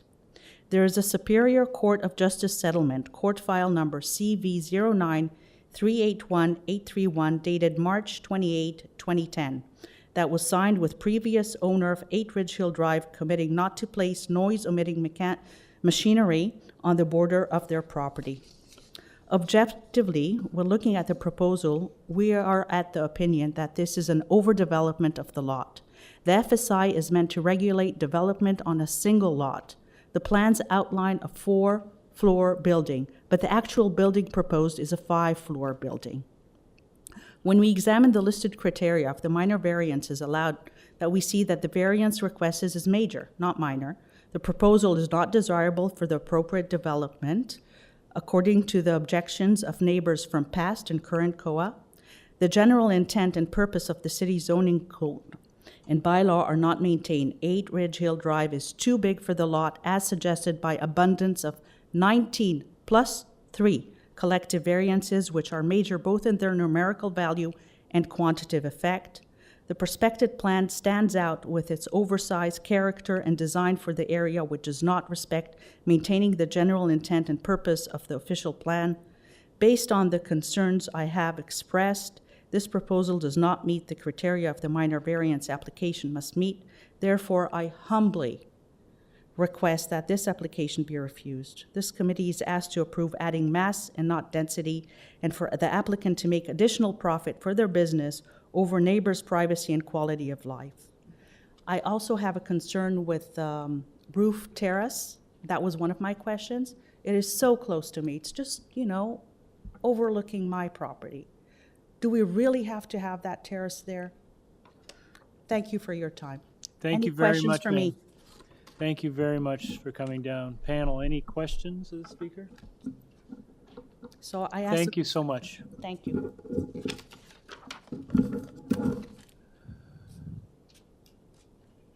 Good afternoon. Good afternoon. My name is Diane Schiffman. My husband and I live at 35 Shelmar Boulevard. Shelmar is the street directly north of Ridge Hill Drive. The back of our house is exposed to the back of 8 Ridge Hill Drive. I hope you received our latest letter with some pictures that I included. The properties of Ridge Hill are on a hill and therefore are several feet above the properties of Shelmar already. The building at 8 Ridge Hill already overlooks our property. Any access to the pictures? Just hang on a sec. We'll Okay, try thank and you. pull them up. I'll continue and then I'll refer to them. We have them as part of our package, so. Okay. So today, our view from our home is a 2-story building with a slanted roof, very similar to the house beside it, which is 10 Ridge Hill, a little taller and, of course, wider. A previous committee did not reject the application to build a 3-story structure on the same lot as the 2-story that presently exists, even though the neighbors were vehemently objecting. Now you and we are being asked to accept another application, this time for a 4-story building. There are so many variances that have to be considered, we are now up to 22, that I think it is obvious that the proposed structure is too big for the lot size. As well, in the previous application, the design showed a rooftop terrace with a mechanical room. Does the developer now plan to build this on top of the 4th story? There is no mention of the intention in the application. If this is the case, then the actual structure will be even taller than what is being proposed in this application. We and our neighbors do not want a 4-story, maybe 5-story building overlooking our properties. This proposal is not desirable for development on this lot, and the request for a 4-story building and the variances necessary to do this are major, not minor. A building of this size does nothing to enhance our neighborhood. Please reject this application. If you want to look at the pictures that are up on the screen, I'll look at this one. So this first picture is from our deck, and you can see that's our detached garage. The building is behind it on the far left. The building of 10 Ridge Hill is beside it. You can see how close they are together. But as I say, the 2-story building does fit in aesthetically with our neighborhood and with our view. We can go to the next picture, please, if it's there. Oops, it's sideways. Okay. This is just more of the same, showing, yeah, thank you. Showing the visibility, how much, this is like from an upstairs room in my house. You know, the windows are very visible. The roof as it is visible. So imagine that going up another 2 stories behind us. And the third picture, I think just reinforces, oh, again, I'm sorry, it's sideways. Oh yeah, that's the actual structure from our driveway, more or less. You can see the building. the two-story building and imagine it as a four-story building, and how it will make all of us feel having that size of a structure behind us. Anyway, that's all I'm going to say. Thank you very much for your time, and I hope you'll reject this application. Thank you very much for coming down. Good afternoon, sir. Good afternoon. My name is Alan Kaufman. I reside with my wife at 14 Ridge Hill Drive, 3 doors away from the subject property on the same side. Mr. Chair, you asked a key question to the applicant this afternoon when you asked, is the proposed apartment building under the new application today going to be higher than the apartment building that was approved under the 19 variances by Committee of Adjustment back in December 2023? And I believe the answer you got from the developer was no, sir. The apartment building will be approximately the same height. I cannot believe that that's accurate. Just to be clear, I'd asked him how the height of this proposal compares to the existing apartment on Bathurst. Right, but I think you were talking about the height that this was going to be built on, this new building, this new structure. I'd like to deal with the height of this new structure, not compared to another apartment building, but compared to the one that was approved in December of 2023. It's apparent that the height structure that was considered by the Committee of Adjustments in December of 2023 was for less than 12 meters. It's all over the material. And today's material, your planning staff sets out, it's going to be more than 12 meters. So there's clearly going to be an increase, and it's been considered on that basis. My neighbors have already made the point, and I just re-emphasize that no new density is going to be added by this particular application. The Committee of Adjustments previously was all in favor of more density. It seems to be the rage now in Toronto. This application does nothing to give you more density. The previous application in December 23 gave you 10 units. If you approve today, you're getting the same, basically 10 units. Nothing done there. You might recall that this North York Committee of Adjustments actually rejected this same developer's application when he came before you in November of 2023, only requesting 12 so-called minor variances at that time. This committee voted 3-2 against the proposal when there were only 12 variances. The reason we're now back again is that you called for another vote at the time and you couldn't get a majority. One member of your committee decided not to vote and you were stymied at 2+2, 2 against 2. So it had to go back to Committee of Adjustment, this time to City of Toronto, which approved it with 1 dissent. So having rejected already this North York Committee 12 variances from this same applicant on the same apartment building as being too major to be considered a minor variance, why would you now go forward that he's got 19 approved by another committee and give him 3 more? It just doesn't make any sense. He's just not worthy of this kind of discretion of your committee. It undermines your own vote in November of 2023 where you didn't believe that he was worthy. My neighbor referred to one point which I'll end on. The point is character of the individual. Is he worthy of this committee's discretion? She mentioned that there was a City of Toronto order to comply issued on November 23, 2022 against this same developer. It's in your file, and the wording of that order to comply says this developer must cease all further construction on this property at 8 Ridge Hill Drive. He was ordered to cease because he wasn't complying with the permission he'd been given by the city. Having failed to comply one time, why would you trust him again tonight and give him 3 more variances when he clearly doesn't comply with the zoning bylaw, and this is clearly not a minor variance by any means? Thank you for hearing me out. Thank you very much, sir. Panel, any questions? Thank you very much, sir. Okay, if we could have Mr. Romano back, please. Yes, good afternoon, Mr. Chairman. I'm here. Yes. If you could respond to some of the concerns you've heard today. Certainly, I'll start with the order to comply. I think there's some attachment to the owners that both neighbors are trying to achieve there, but the order to comply has nothing to do with anything related to the Committee of Adjustment. It's related to railings and the balconies that were issued for building permit, and those have been addressed and satisfied, and they are not Committee of Adjustment related.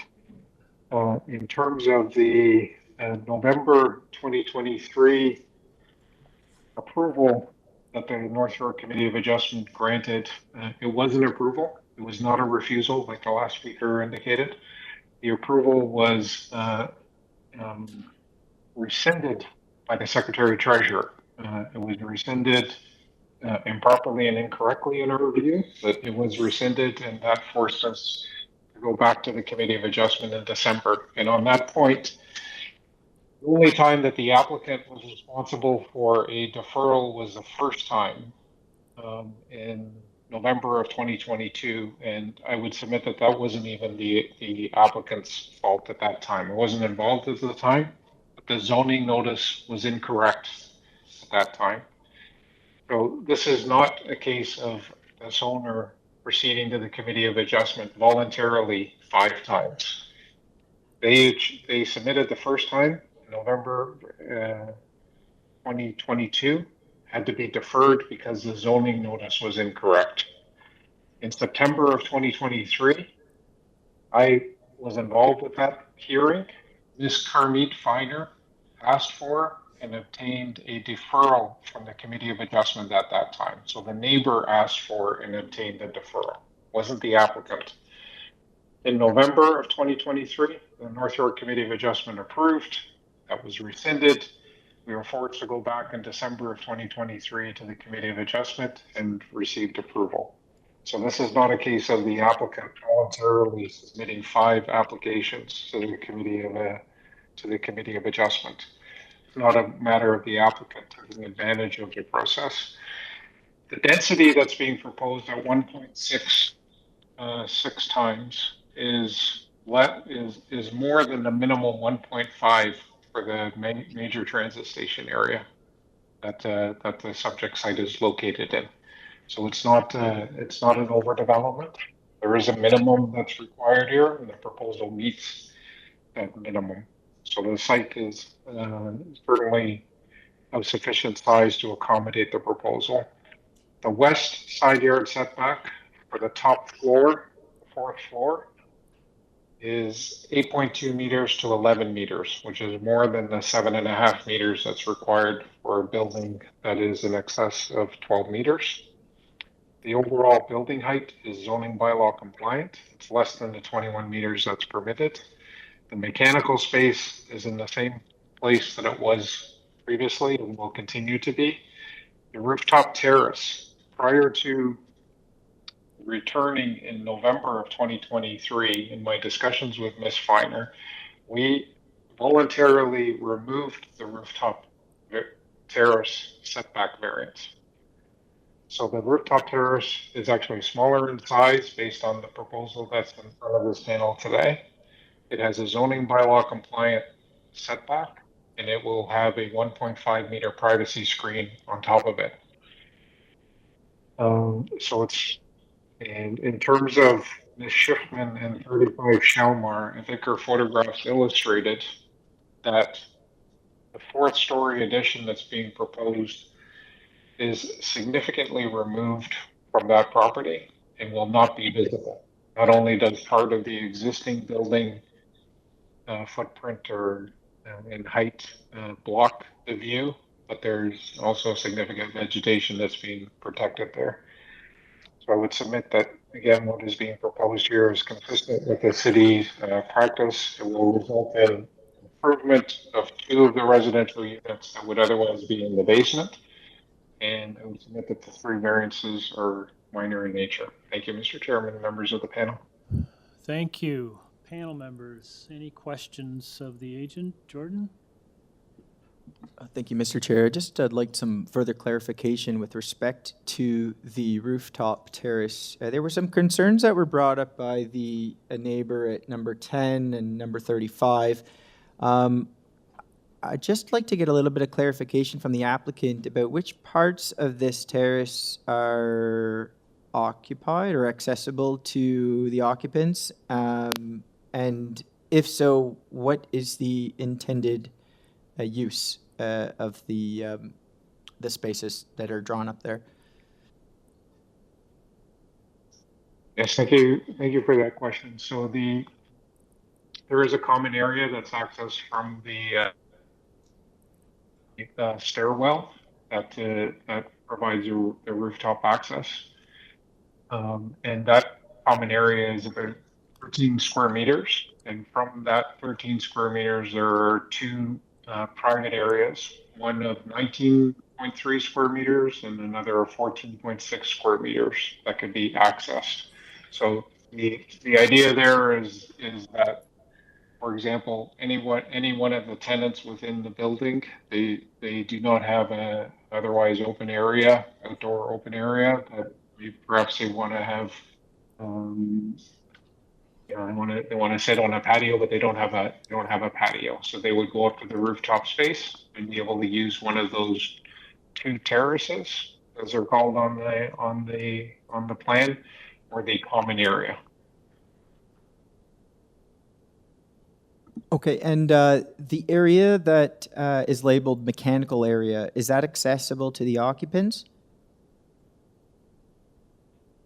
No, that would be you have to go to the, not sure which drawing is being shown here. I'm looking at the fourth floor plan. Yeah, I'm looking at the, I believe it's the proposed fourth floor plan, drawing number A7. Yeah. Exactly, that's what I was trying to toggle on my own screen. It is drawing A7. So if you look at left to right, just beyond the stairwell, there's a hallway there. So that's a common hallway. Everybody's got access to that. On the left-hand side, there's a door shown there. That door will be access controlled. So only the property manager would have access to that. So it's not a mechanical area that would be open to a tenant. No. Okay, and going back to the common area and the terrace number 1, you noted that the privacy fences, they're going to be constructed to a height of, or proposed to be constructed to a height of 1.5 meters. Is that privacy screening just given the relationship of the adjacency to the front of the building? Are those privacy screens going to render on the front elevation then? If you're going to add another, if you're going to construct a privacy screen on top of or adjacent to the parapet on the front elevation? Through Mr. Chair, thank you for that question. The 1.5 meter privacy screen was the condition that I had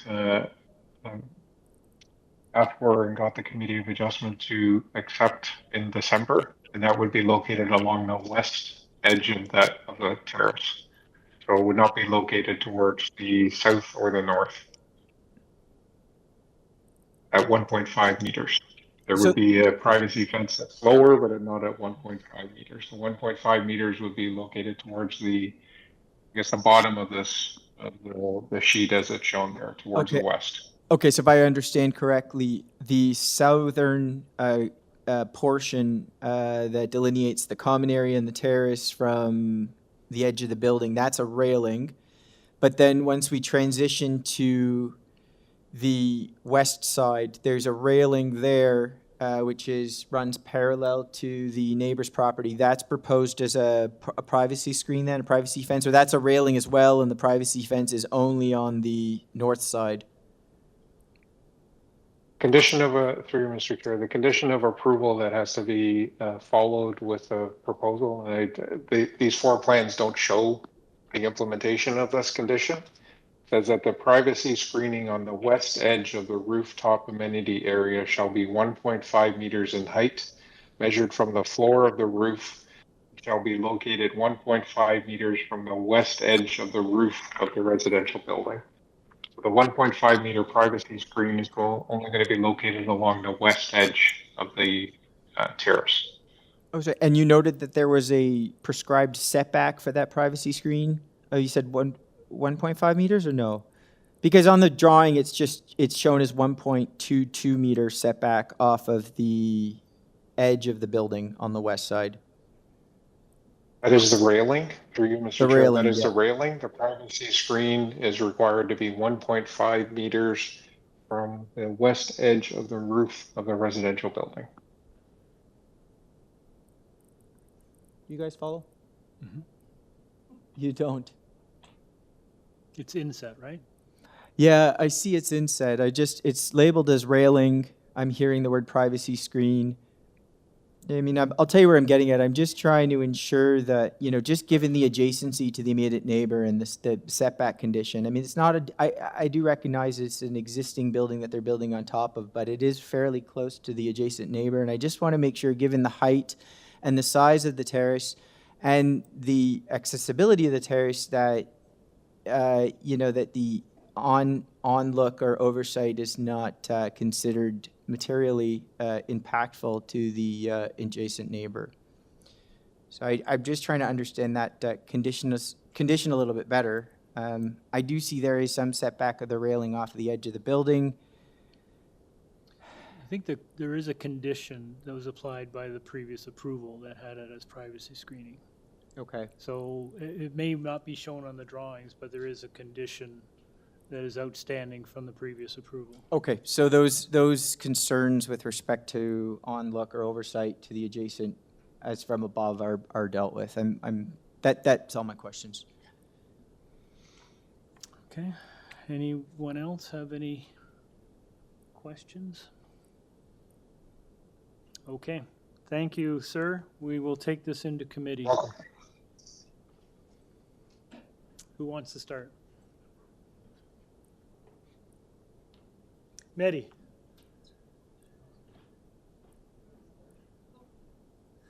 You turn your microphone on there, sir.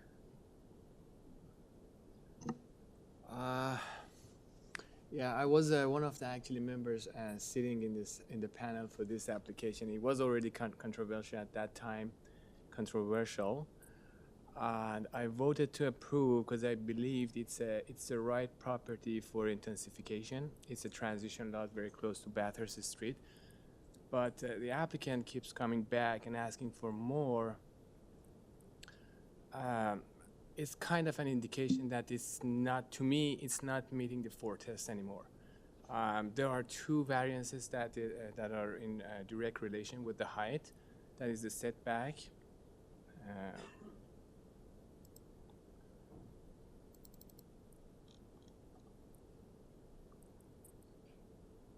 And also the FSI. So I think it's just the applicant is asking too much. So I cannot support this application anymore. Okay, thank you. I'll just weigh in. Oh, sorry, Jordan, you want to go first? I wonder, frankly, if this application had come forward for a 4-story dwelling when it was before the committee previously, whether in fact it might have received the approval that it did receive. I think that the public policy objectives of introducing rental accommodation into this site it's proximate to subway, high order transit. It is within proposed MTSA, so I think it fulfills council's objectives of trying to introduce density in these kinds of areas, and I think that makes some sense. 10 units as previously approved, I think satisfies that objective of council. I don't see this proposal as materially improving on that previous approval. I think that you have 10 units previously, you have 10 units being proposed, but we do have a half of the structure is going to go to 4 stories where it was previously approved at 3. I frankly think that the neighbors in this community have paid their dues for having this kind of a density fairly close to them and immediate to them. I don't see the justification or rationale for an incremental increase to the approvals that have already been received, given that I don't see an incremental benefit to the public as a result of this application. So I personally I won't be supporting it. Jordan? I'll add in comments. This is a really interesting case because actually I was on the committee as well, and I think actually I was one of the members that opposed the initial approval. But my concern at the time was really had to do with the transition as it related to the adjacent neighbor, I believe to the west. And that was the main reason that I opposed the application. And I believe my concerns were also echoed by another member on TEY with respect to that adjacency. But you know, the application that we're looking at today has already been approved at 3 stories, and really what we're looking at today strictly is that 4th story, right?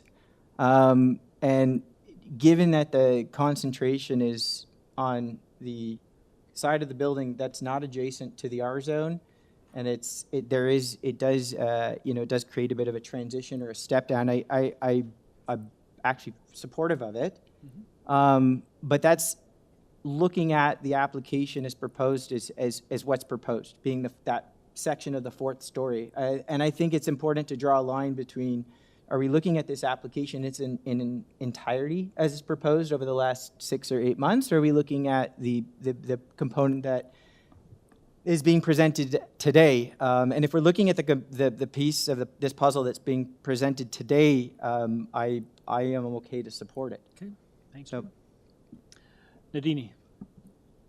Yeah, I mean, I understand where my colleague is coming from in terms of, how this is being perceived. But when you look at a history that is just so close in the making, it sometimes seems like it is an actual tactic that's being used, that you come in, you get something approved at a certain amount, and little by little, you keep expanding, building, and not that these set precedents, because we don't look at anything in precedents at all. I can see why neighbors would object, and I'm not supportive of this application either. Okay, thank you. Marianne? I'm confused. I think I struggle with this application as well on a number of fronts, and I was not involved in the previous hearing, so that's why I think I find it a bit confounding. And although I support the notion of density within an MTSA, I still think it has to be done appropriately and with good planning in mind, and I don't see this application supporting that. Thank you. I'll look to a member for a motion. Mehdi? Yeah, I'd be happy to make a motion based on what I just said. I think this application to me doesn't meet the 4 test, and based on the history that I was involved. So I'd like to make a motion to refuse this application. Okay, motion by Mr. Marziari to refuse, seconder. Ms. Sankar, all in favor? Opposed? Mr. Allison dissents. The application is refused. Thank you. Why don't we take a 10-minute break? Okay, we'll be back in 10 minutes. We'll be back at 4:10. Thank you.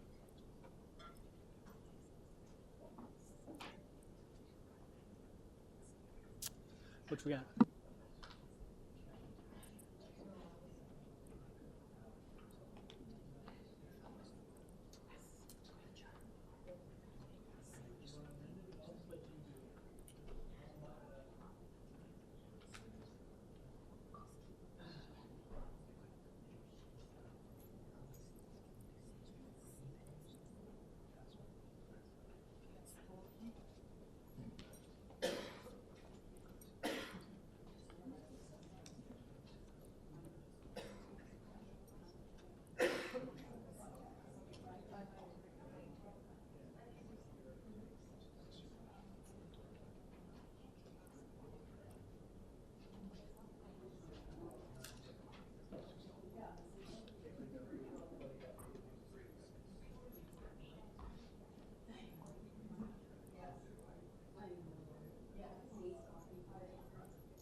Okay, welcome back.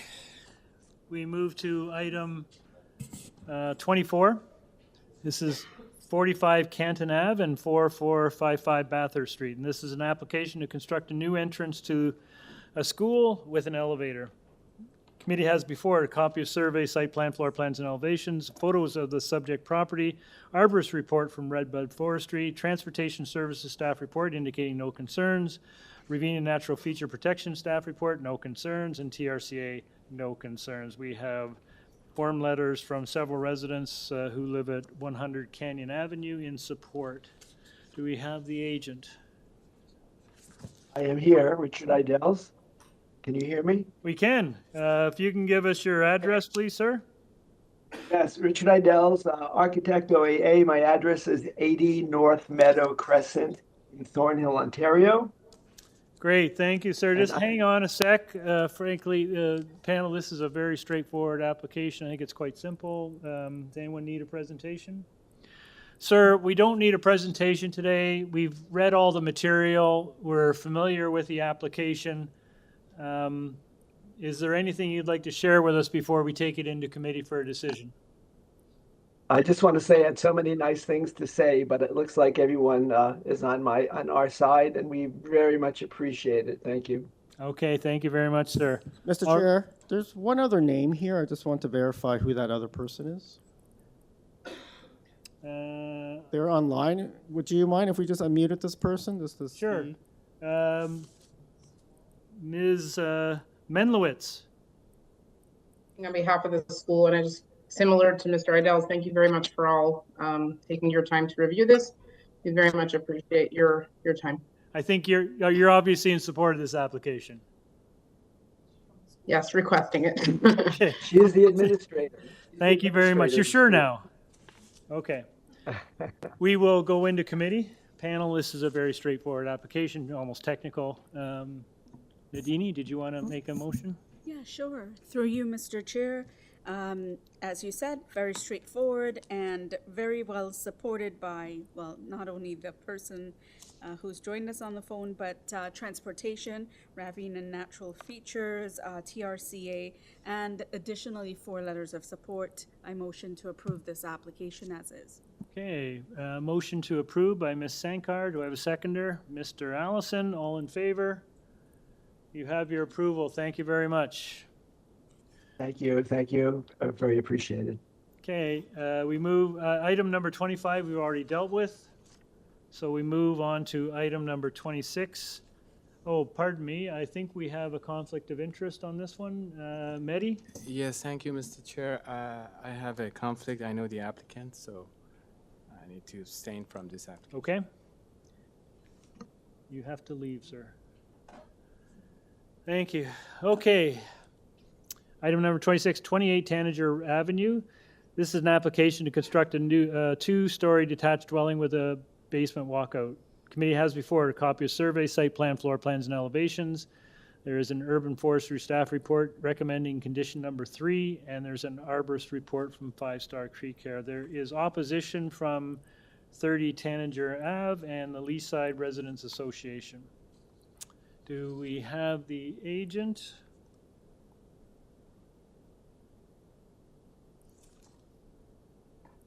Oh, hello, sir. Over here. Yes, sir. So you're the agent, sir? Yes, I am. Okay. If you could give us your name and address, please. My name is Mohammed Mazaheri. My address is 86 Hillcrest Avenue. Okay, sir, we have someone in opposition, so we'll need a presentation from you. Mr. Chair and members, committee, I thank you very much. I speak in behalf of the owner, Mr. Farzad Islamdegi. What you have before is the modest proposal of the new dwelling for the Farzad and his growing family. I have some experiences in development and process and wish to tell the committee that we took a great care to propose a new dwelling which will be compatible to the emerging character of this wonderful community.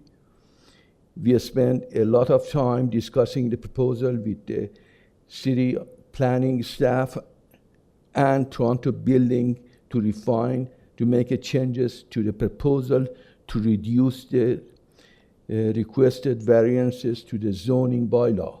City planning are supportive of the proposal as redesigned and have not reported on the application.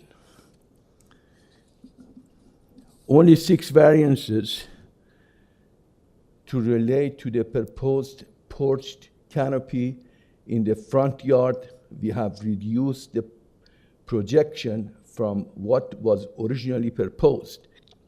2 variances related to the side yard setback, which are typically setback for the new dwellings, and previous setback provided this committee. The variance for the height relates to the parapet and the roof design and is only 30 centimeters above the permitted height. The proposed FSI is typically of the previous approval. As committee is aware, we have not requested variance for the coverage of the landscape. In the decision of the city planning staff, we avoided any coverage. Landscape variances ensure maximum landscaping within the permitted coverage under the zoning bylaw and ensure on the stormwater management, which we think is extremely important with the climate changes. We also took time to meet our neighbors to show our proposal and listen to the comments of their concern. We are aware that the neighbors to the north committed is written to committee concerned about water discharges. We can assure the committee that as per our Ontario Building Code, water runoff will be directed away from neighbors. We will also have to show this on the grading plan as part of our building permit. The City of Toronto prohibits downspouts connection, but we can assure the committee our neighbors that water will be observed with on-site landscaping and directed to the storm sewer on the street. We have also read the Leaside residents' ratepayer comments. We respect the good work of Ratepayers Association does for Leaside, but with 2 point out of that, we are not requesting a story variance or driveway with landscape coverage variance. We are proposing modest dwelling that does not overdevelop the site and respectful of the character of the area. We have designed the proposal to not impact any trees. We will make the city forestry permit and agree with the payment for the additional street tree. We hope and trust we will have the committee support for our application. I'll be happy to answer any question. Thank you, sir. Panel, any questions? Jordan? I'd just like to ask the applicant a similar question that I asked earlier in today's hearing, and that is with respect to this building typology. So you're proposing a integral garage with 2 stories above that, and you mitigate that through a walk-up on the side.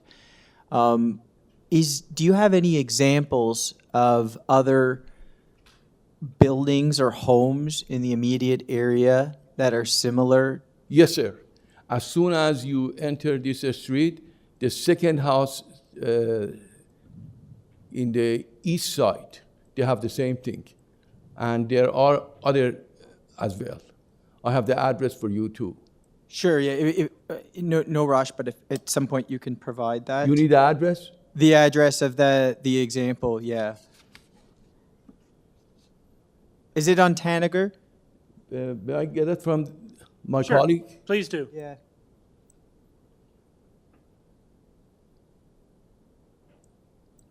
Thank you.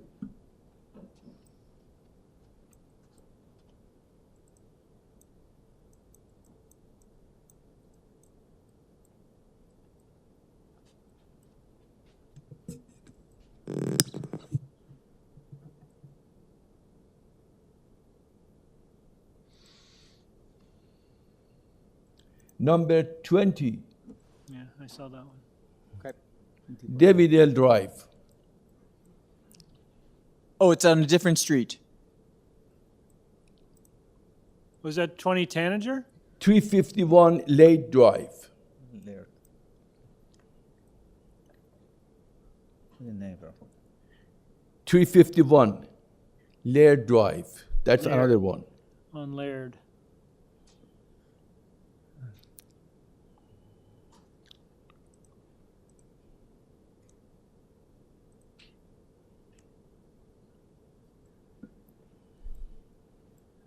Sorry, Jordan, what was the first one he gave? I didn't. Sorry, could you just repeat the first example you shared with us? We didn't quite catch it. 20 Davidale Drive. D-I-V-A-D-A-L-E Drive.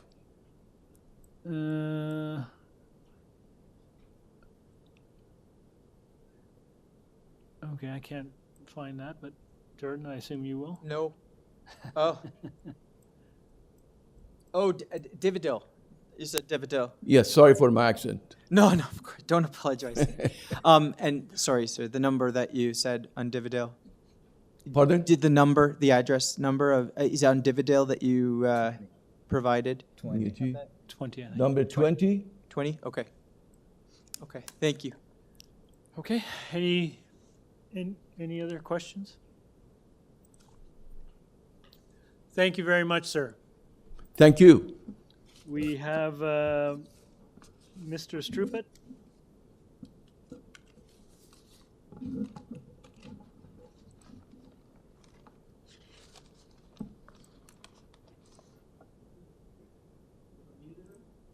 Hear me? Yes, we can, sir. Thank you. 30 Tanager Ave, the home immediately to the north. And My concern your name, is sir? water Sorry, sir. intrusion into our... Excuse me, sir. Yes? Your name, please. Yes, thank you. Bob Strupat, S-T-R-U-P-A-T. Okay, thank you. Okay, you have 5 minutes. Yes, thank you. We're concerned about water intruding into our foundation because of two issues that appear to be evident from the north elevation drawing. Now, we're not experts on these drawings, but let me just run through what it says to me. The base of the house shown on the north elevation is higher, considerably higher than the line that shows established grade. If established grade refers to the walkway between the homes, which has been there for the past 75 years, then the driveway, or the walkway would have to be sloped towards our property, which means the water would run towards our property. Or it would be stepped. In either case, the water would still come to our property. So we're concerned about the difference between the base of their house and the base of our foundation, which I take to be established grade. A related issue is the downspouts. The drawing appears to show a downspout on the north side facing our house at the front and a downspout at the back. I can't tell whether it's on the north elevation or the west. If that downspout at the front, even if it runs onto their front lawn, their front door is so close to our driveway, I fear that water will go on their lawn and then down my driveway. The one at the back, if it's not diverted considerably away, will run down the walkway, and I've got water on the walkway, which I don't want. So those are my concerns. I don't know if they're true concerns because I don't know how to study that drawing. But if you could put my mind at ease, what we're asking is that the existing walkway slope and elevation not be changed, and that the house to the new house not be somehow higher to force water into my foundation. Thank you. Thank you, sir. I will ask the applicant to respond to your concerns, but I will tell you that water management and drainage issues are typically addressed at the building permit stage. So if this application, for example, were approved today, then the applicant would have to go to get a building permit, and as part of that process, they would have to demonstrate that they are managing the water all within their own property and not affecting any adjacent property. So that's the rules that the building permit process imposes, but I will ask the agent to speak to that as well. Sir. Yes. That's exactly what we're going to do, and we are assuring this gentleman that there is not going to be any damage anywhere it goes. As I mentioned, we are bound by the water management regulation, and even if we need to have a V-drain to guide the water coming down, we will do it. Okay. We guarantee it. I think the downspouts will be wholly on your own property, right? Absolutely. Okay. I think that's what the neighbor was concerned about. Absolutely. It sounds like you're addressing his concerns. I assure him, the committee definitely we're going to do the way which water is going to be dissipated right in our own property. Okay. It's not going to be any damage toward any neighbors. Okay. Thank you very much, sir. Any further questions of the agent? Thank you very much, sir. We're going to take it into committee. Thank you. Comments, observations, motion? Are any of you concerned at all about the setbacks? And I'm only likening it to what the Leaside community, their neighborhood association is saying, and I guess I want to hear your opinions on if the setbacks seem to be a concern for you, because that was the initial thing that I looked at with the application. Jordan? The setbacks didn't, stand out. I think and I think my fellow members would probably agree that when these typologies come up, I want to make sure that they're not that they're fitting within the neighborhoods that they're proposed. In this case, with respect to this typology, I think generally a lot of the criteria are in line. I don't see a excessive, first floor height or a excessive door sill height elevation. The height is, regulated. It's a slight increase above what's permitted, and seeing that nothing's been flagged by any of our staff at community planning, I'm satisfied that the variances meet the 4 tests. But I'm also looking at, with respect to the setback, I'm also looking at the condition of the immediate neighbors who don't seem to, the setbacks seem to be smaller. And I don't think they seem to be too impactful given the orientation and adjacency of the built form of the block. So that's my thought. I would share. I mean, it's 30 centimeters on each side is what the reduction is. I don't see that as being major. I see that as being minor. And I do look at the built form. If you go up and down Tanager, particularly new builds, they all seem to be of that kind of nature. So it doesn't feel like it's out of character with what's going on along that street. I would just add that I think it's actually an improvement over the existing condition.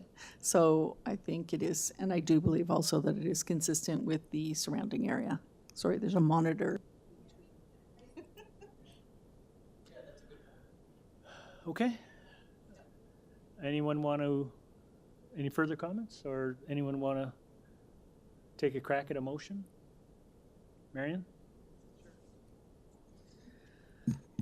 Mr. Chair, I would be happy to move a motion for approval on this application. I think it's meets the 4 tests and is consistent with other development in the area, albeit newer development in the larger area. But I do believe it's appropriate, and the requests are relatively minor. Subject to forestry number 3. Okay. Motion by Ms. Cassin to approve, subject to forestry condition, seconded by Ms. Sankar. All in favor?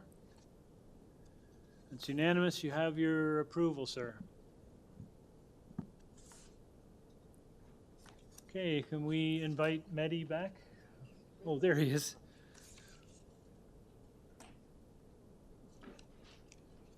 Okay.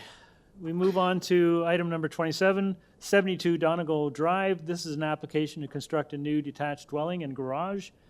The committee has before it a copy of survey, site plan, floor plans, and elevations. There is support from 64 Donegall and correspondence and opposition from the Leaside Residents Association and from 74 Donegall.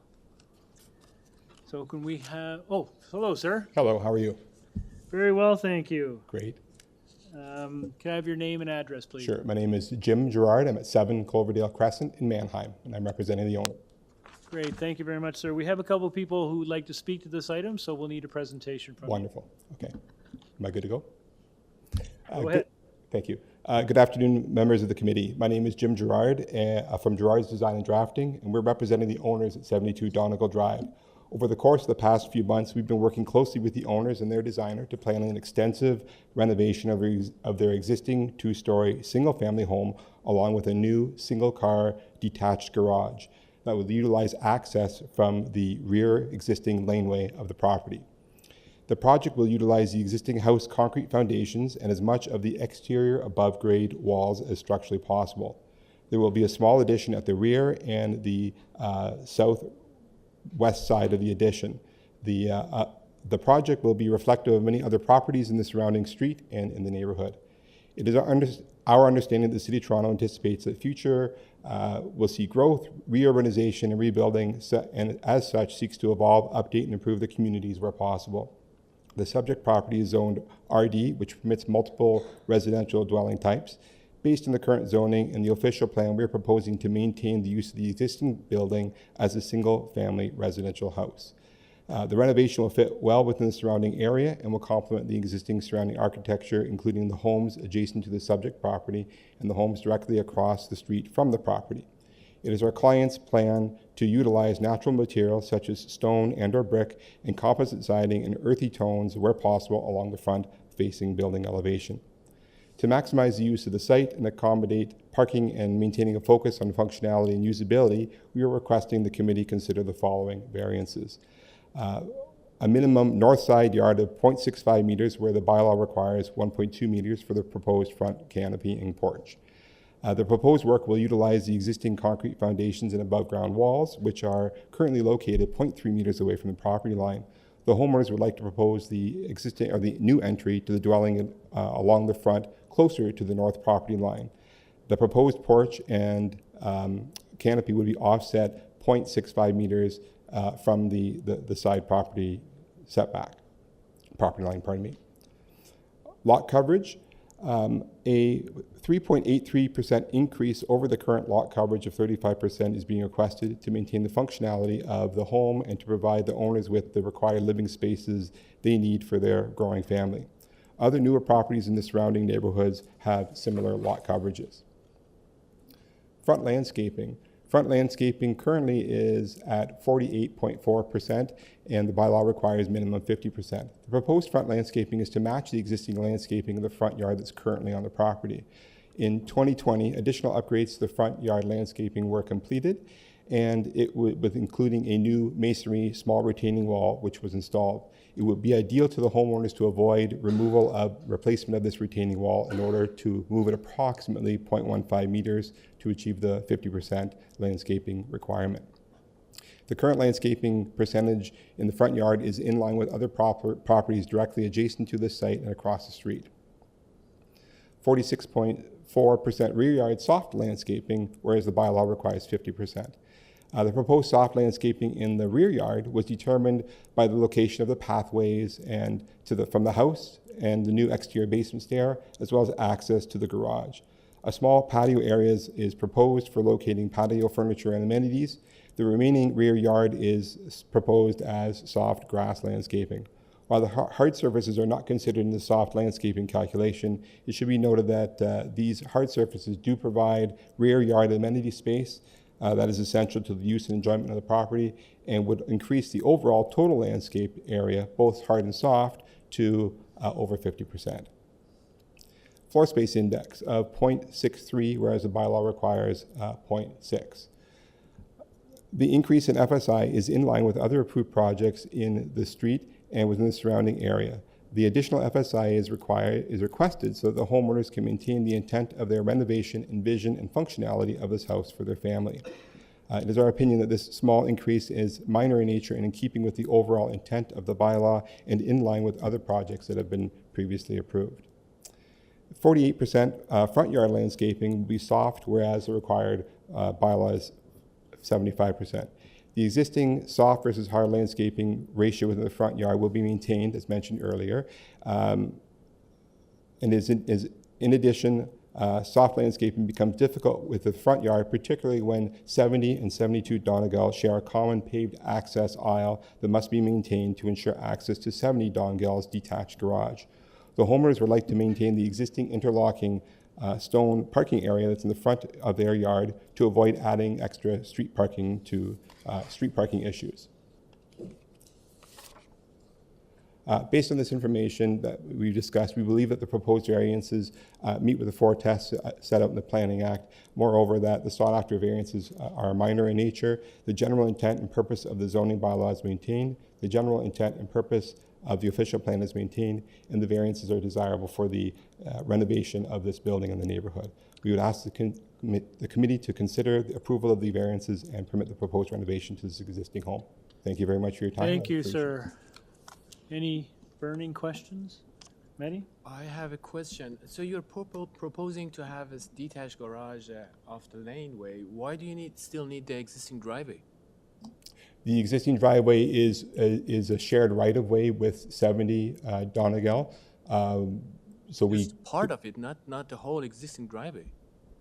But there's part of on our property that is that's a right-of-way for their access as well. It's a shared access. So can you clarify how much is the right-of-way and how much you're keeping the existing driveway as hardscape? Because the soft landscape is a big thing. I beg your pardon. I'm sorry, I couldn't hear you. The existing right-of-way, can you clarify how wide is that and how much of the existing driveway is the existing right-of-way? Give me a minute, please.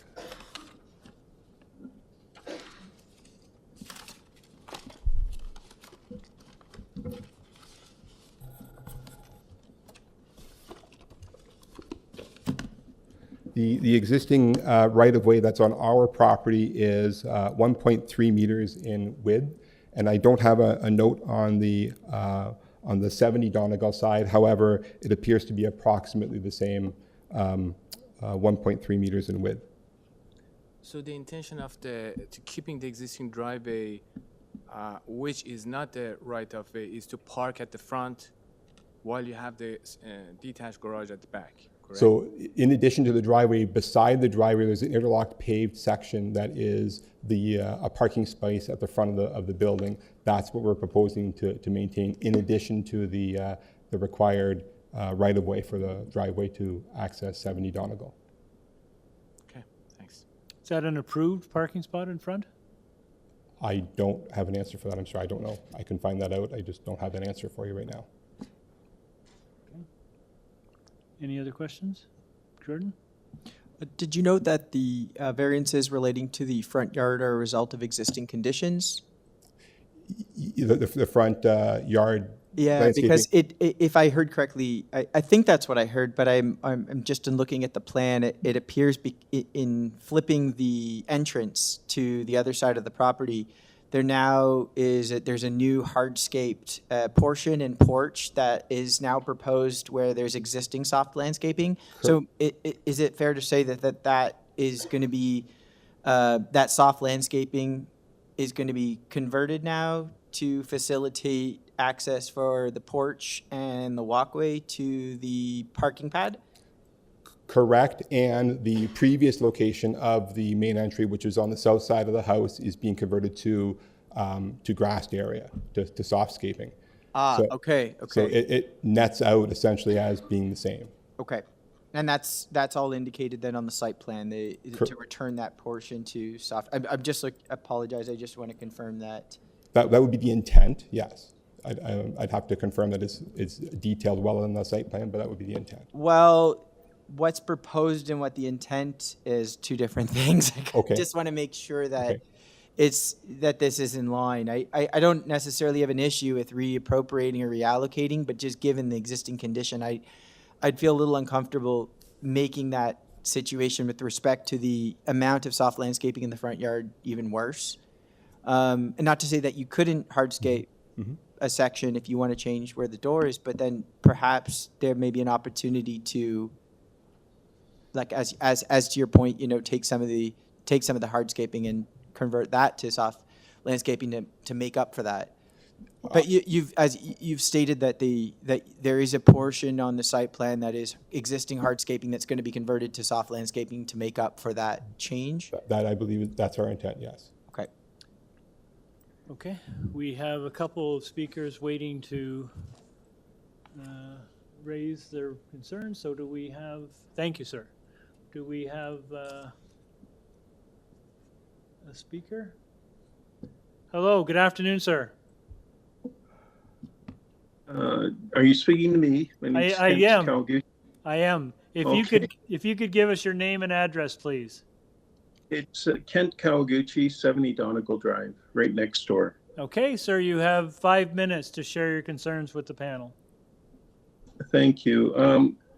I think my main concern, understanding of the application where it says that this is a new dwelling. as opposed to renovation. So I spoke with committee adjustments and they had said that a new detached dwelling is one that a complete removal of foundation walls, structural walls. It's a new building. So I said, well, could that have been a mistake? Because the drawings contradict that. So I wanted to get some clarity on whether or not that was, which was which. Is this a new dwelling or is this a renovation? That was my first issue. Okay, so we'll get the agent to respond to that, but if you have further concerns? Well, I understand just listening previously that some of these concerns will be taken up when it goes for building permit, like, and I think the applicant mentioned this about a window between the houses, a window well between the houses that would impact access to the back garage for us. So I wouldn't be in favor of a window well there. And then there was some minor concerns about amount of glazing, privacy issues on the south side of the building. And I just want to make sure that the drawings that I'm looking at, because I wasn't sure whether this was a new dwelling or a renovation, if there's further drawings regarding this project. Okay.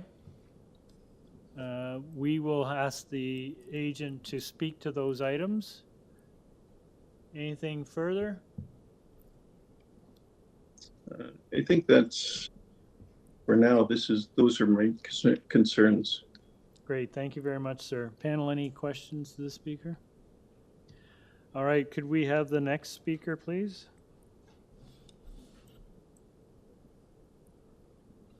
Good, Mr. or Mrs. Stewart? Hi there, my name is Sarah Stewart. Again, I'm not sure if this is the time to bring this up or if it'll be. So when they Sarah, get could you building just permit. confirm your address for us, please? Yes, of course, thank you. 74 Donegal Drive, we're direct neighbors on the north side. Okay. One of our main concerns is the aesthetic of the architecture, the roof line specifically. I don't think there is any other house on our whole street that has this type of contemporary roof. And we certainly want to support our neighbors in a neighborly way in their new build. However, we just want to make sure that the house fits the neighborhood and doesn't deter from it. Now, they did speak about, they showed us a drawing once that was penciled. They had changed the roof line to match 69 Donegal Drive. I believe it's the same builder, which we thought was fabulous. I think 69 Donegal Drive is a fairly new build. It really adds a lot of, it adds to our neighborhood. It's a beautiful home. And we were just really hoping that they would consider picking a different roof line that would be more complementary to what Leaside is already. Okay, thank you very much. Panel, any questions? No? Sir? Sorry. Oh, I'm sorry. May I say one more thing? Oh, please do. My husband is texting me because he's not beside me right now. He's listening though. The other concern we have is they're moving their entry door, so it will be very close to ours. And we're also hoping that they would consider leaving their door, the entry door where it is in the existing spot. Also, I know they talked about the softscape, that they were gonna, but I don't know if the drawing shows that if they were to move the front door to more of the north side, that I don't know if the drawing actually shows that will then be softscaped on that side, but we would prefer the door to stay on the side it's on. Okay, thank you. Any further questions from your husband? Not at this point, thank you. Thank you very much. Sir, back to you. You've heard some concerns. I wonder if you could try to address them. Absolutely. I'll do my best. So to address the concern of this being a new build versus a renovation, this is a renovation. We've worked with the planning department Just to going maintain... to hold you there. Simon, the description in the notice talks about a new detached dwelling. Is that inconsistent with what's being proposed here? Okay. we may have to change the description of the project. Currently, it says new detached. Fair enough. However, we have worked with the planning department to ensure that we are retaining, I believe it's 48% of the walls, so that we are less than demolishing the 50% requirement that would call it or constitute a new build. All right, thank you. So it's our understanding it's a renovation. Sorry, Mr. Chair, through you, if it's 50% and it's more than 50%, it's a new dwelling.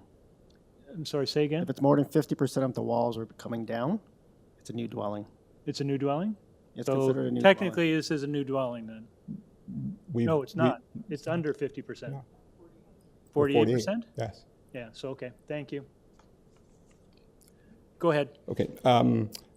Privacy issues with glazing, we will certainly look into ensuring that we maintain privacy issues with regard to the neighborhood.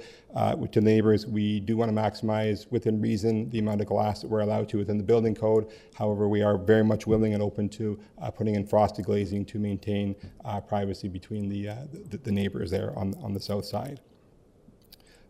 In speaking to the aesthetics of the roof line, we are actually proposing, I can see the picture up on the screen there, it is actually a sloped roof on the right-hand side, and actually behind that front kind of, I'll say, parapet, it is actually a sloped roof on the left side as well. That front parapet just sticks up to create the illusion of it being more or less like a flat roof. So we are kind of maintaining that sloped roof, which is common within the rest of the community that's in the area. Did I address all the questions? I thought I heard the next door neighbor speak about a window well. Oh, window well, thank you. We'll definitely look into the window well, and we certainly don't want the window well encroaching into the right of way. So if there is something there, we'll remove it at the building department or building permit stage for sure. Okay. There were some design suggestions from the next door neighbor in terms of the placement of the front door. I assume that you're going to keep where it is? Yes, I would have to refer to our client in order to take a look if they are open to moving that front door. However, at present, they have based their design on the location of the front door being in kind of the north side of the building. But that has no relation to any of the variances before us. Okay. Well, it does in the sense of the setback for the porch, which would be the side yard setback or the front setback? Side yard setback. Okay. All right. Panel, any questions? No questions? Thank you, sir. We'll take this into committee for a decision. Thank you. All right. Someone want to start? Mehdi? I can start. Actually, I was confused with the drawings. I was thinking it's a new build. So that's the reason that I had the question about the existing driveway. I was thinking the majority of the building is being built as a new building. So that was my main concern with the soft yard landscaping at the front. With other variances, I don't have any issue. I can support this application. And also I agree with one of the neighbors about the aesthetic of the building. Although we are not supposed to comment on that, but I would work a little bit more on the elevation. Jordan? I also had a little bit of concern with the soft landscaping in the front yard. There's a couple of inconsistencies which raise some flags here, and it's unfortunate that transportation didn't provide any comment on this one. It appears that the driveway was widened at some point, is not consistent with the existing curb cut. And if we can disregard that, but I think my concern is further exacerbated by the fact that with the application as put forth, they're actually required to take even more of the soft landscaping away by now facilitating a porch and a walkway, which I don't have any issue with if they're going to replace that soft landscaping somewhere else in the front yard. And I did hear the applicant state that they would be returning the portion in front of the existing front door and the portion where the existing porch is to soft landscaping, but that's not indicated on the site plan.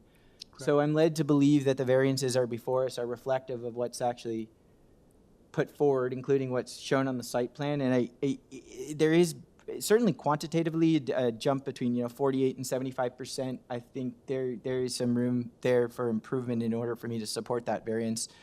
With respect to the other variances, I think cumulatively they're small. Collectively,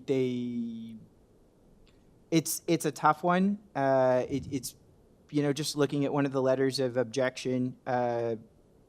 It's not a matter of any individual variance, but perhaps cumulatively, they are certainly speaking to one another, which leads me to believe that the intent of the zoning bylaw here is working. You can see by making a slight adjustment to one variance, it's going to eliminate 2, 3, 4 other variances. They're all flagging the same thing. So that was a bit of a concern, but I can be swayed on that. However, with variance 6, I'm a little, it's a hard one to support given the history and the current condition. Jordan, so I noticed that there is a porch, which is obviously going to be of hard material, but there is a walkway. If you put a condition on permeable, would that help? I think it would help. It would be nice on the site plan to have seen that the area where the porch is being removed, to see that converted to soft landscaping. I know the applicant noted that, but if it's not on the site plan, I don't know how we could enforce it or how we could amend the variance. Well, we could consider, but the problem is then you get into percentages and cutouts, and I think it would require some calculation to figure that out. And I'm not sure whether we could do that. Or on the fly, yeah. It's just, it gets complicated. Can we just, I think this is an issue that we're all concerned about. Can we just come out of committee? Can I ask you to come back, sir, or recall you for a moment? You're hearing the concern that folks have about the front yard soft landscaping, and Mr. Allison noted that you were amenable to maybe doing something in the front to offset or increase. Could you help us understand where and how you're planning to do that? Sure. Could I propose that we could redo that front calculation for us with a better graphic of the site plan to your satisfaction, so I could show you where our 48%... You can do that. What I can do is I can stand you down for a little while and bring you back today, so later this afternoon, and you share with us those calculations. I can work on that for sure. Okay. Absolutely. If I could just note as well, with respect to the curb cut, the inconsistency there, I don't know if transportation is going to flag that at some point, because it looks like the driveway was widened. I presume it wasn't done through the regulatory process, otherwise that curb would be in a different place. So I might just put it out there. And I do notice some of the more recent approvals, including the immediate neighbor who spoke today, has a bit of a wider driveway, but it's what we call there's a bend, right? The driveway starts at narrow and then it widens up towards the front door. It's not a straight shoot all the way down. So that would have been something nice to see, but I think, I would be satisfied, frankly, with any improvement to that landscape. Okay, so with the committee's indulgence, I will stand this one down, and we're on item 27. How much time do you think you might need, sir? Mr. Chairman, with respect, I don't have a computer here with access, and I see that it's after 5 o'clock. My staff is probably left for the day. I may have a bit of a difficult time trying to get firm numbers for you. I could do my best and do a sketch for you. Why don't we do that, sir? Okay. Because I think in the absence of that, I'm sensing that committee members are uncomfortable. Fair enough. I can do my best with what I have, tools at my disposal right now. That would be great. Can you give me, would half an hour be? I expect we will still be here in half an hour, yes. Wonderful, But sir. don't go far. I won't. I'll be right over there. Okay. Or upstairs. Thank you. All right, let's stand this item down. We'll return to it, and with the hope that we can come up with some new figures. Thank you, Mr. Allison, for raising that. Okay, we move on to item number 28. This is 12 Yorkview Drive. This is a proposal to construct a new two-story detached dwelling. Committee has before it a copy of the survey, site plan, floor plans, and elevations, an arborist report from Thomas Watson, support materials from the agent, a tree protection and plan review staff report recommending refusal of variance number 2, transportation services staff report, which are recommending deferral of the application. We have support from numbers 8, 9, 15, and 18 Yorkview, and numbers 6 and 8 Lurgan. Do we have the agent online? Yes, thank you, Mr. Chairman. Franco Romano, 321 Lakeshore. Hello, Mr. Romano again. If you could give us a bit of a presentation. You've obviously, I think, seen the reports from TPPER and Transportation Services. So can you kind of take us through your application and respond to what they're recommending? Certainly, sir. There is an email we received today from Transportation Services saying that they have cleared a revised site plan that I submitted to them. Thank you, staff, for bringing that up. So Transportation is no longer asking for a deferral, and they're okay with the proposal.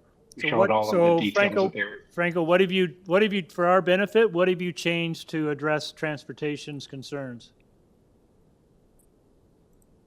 We added the notations that they asked for. So the notations were that the Lurgan Drive driveway be closed and reinstated with sod, and the requirement for permits to be obtained from Transportation Services. So there's no changes to the variances. None of their comments affected any of the variances.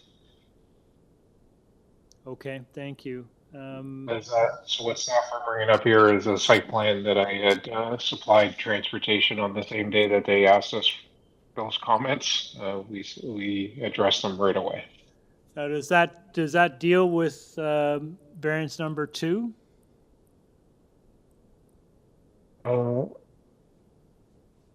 Transportation had no concerns with variance number 2, the driveway. Tree protection, though.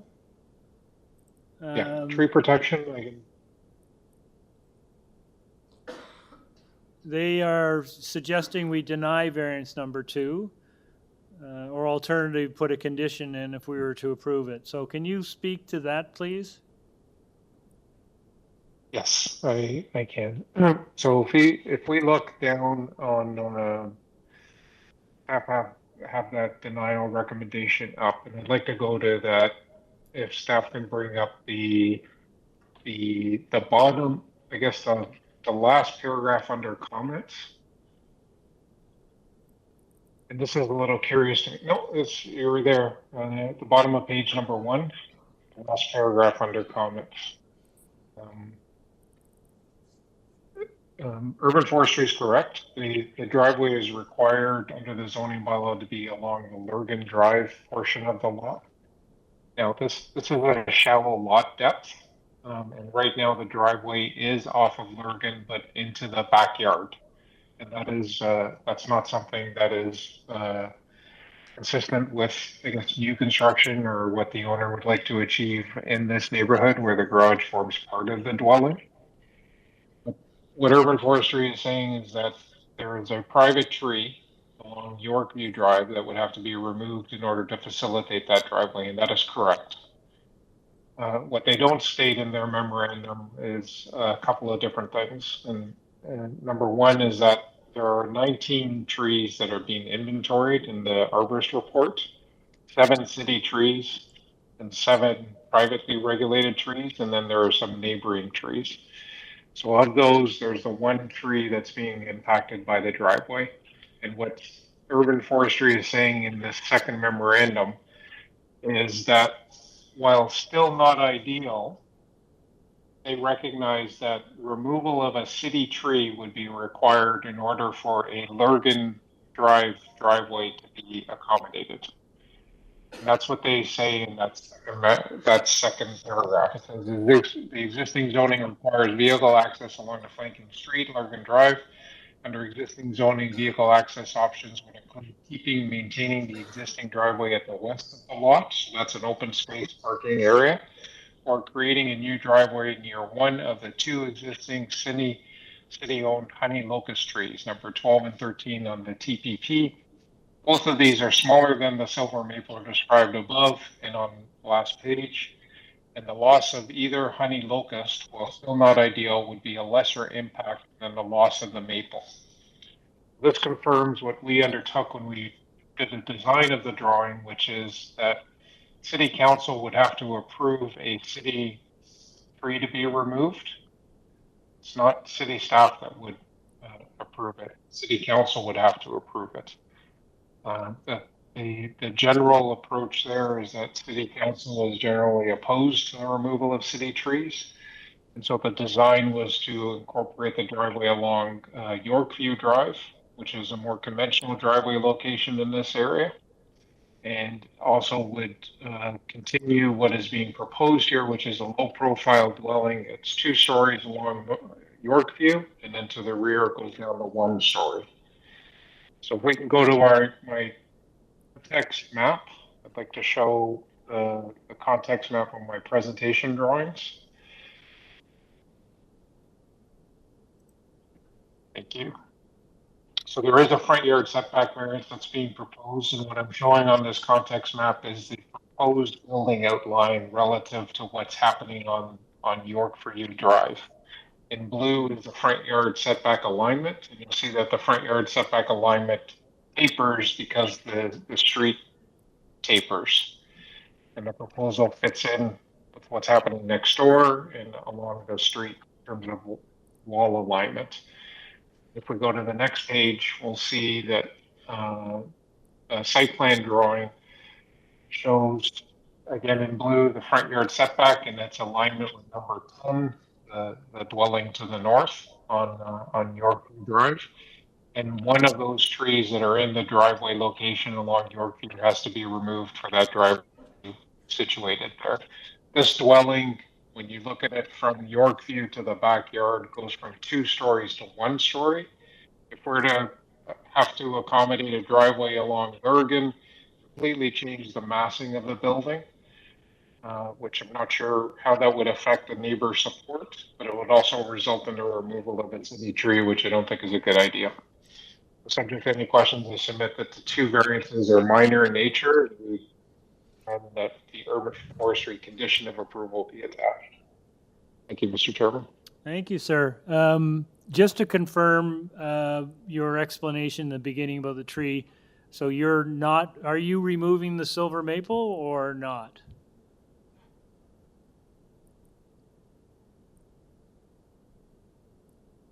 There is the private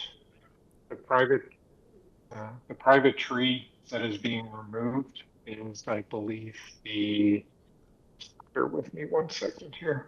Now, the issue is is silver maple. Yeah, so if the paragraph you cited from the report implies that, don't want to lose anything, but the honey locust would be better than losing the maple.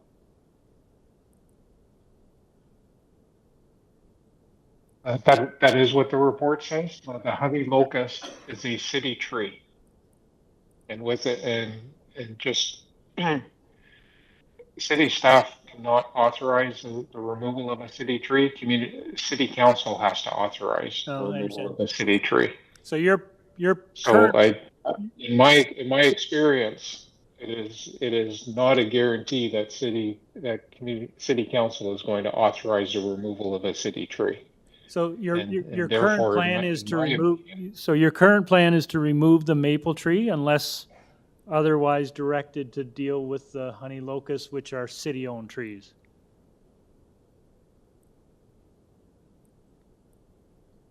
I don't know how. I'm just trying to understand. Interesting framing of that. What? Yeah, we as an applicant, I can't be directed to remove a city tree. No, I would have to get city council to. I understand that. In the absence of removing So a the city proposal tree, is to remove. I'm sorry for interrupting.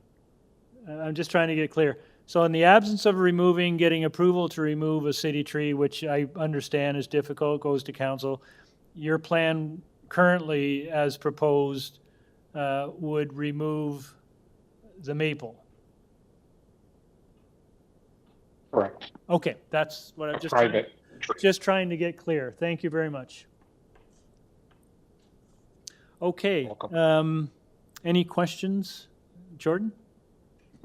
I'm just curious, it seems like we're being kind of presented with with respect to the trees, it seems like it's a one or the other. But I have to put forth the question, there seems to be a double wide driveway on the property already. Why not utilize that? If you're starting from a blank slate, you're tearing down the building, you've got a blank lot here, why not work within the existing context and try to work with the existing driveway if it's going to facilitate the saving of trees, which were pointed out by forestry as a concern? Thank you for that question. The existing driveway butts the rear lot lines and goes into the backyard. So it cannot facilitate a garage that forms an integral garage as part of the building. So it would have to be a rear yard parking space, which would basically eliminate the rear yard on this shallow lot. So while that may be something that some people would like in perhaps a different part of the city, in this part of Willowdale, it's more desirable to have an integral garage or a garage that forms part of the dwelling. That is what is being proposed as opposed to a rear yard parking space. Again, it is a shallow lot, so it's only 28.6 meters, I think, deep along Oregon. So it's difficult to accommodate everything. So what we've tried to do is balance the various approaches, and that's the design that we have. In terms of the design and speaking with neighbors and whatnot, from right to left, from Yorkview to the backyard, this goes from 2 stories down to 1.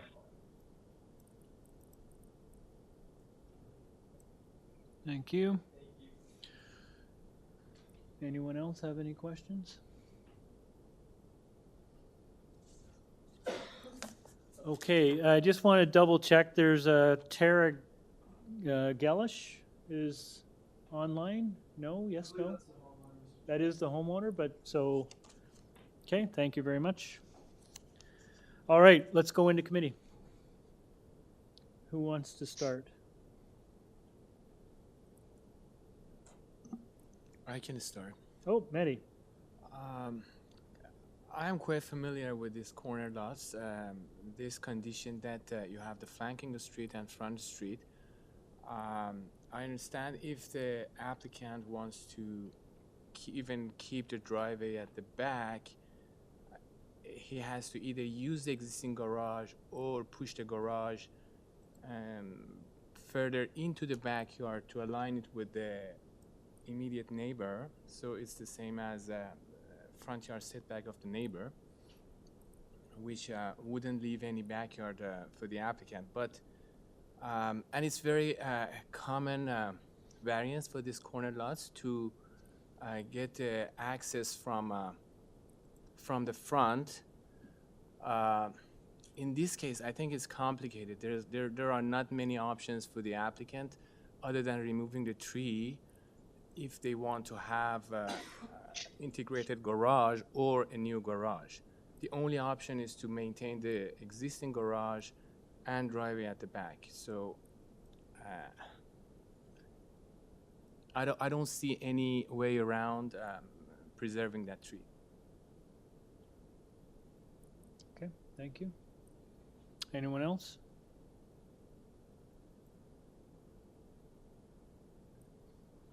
No one else? Okay, then I'll look for a motion, Mehdi.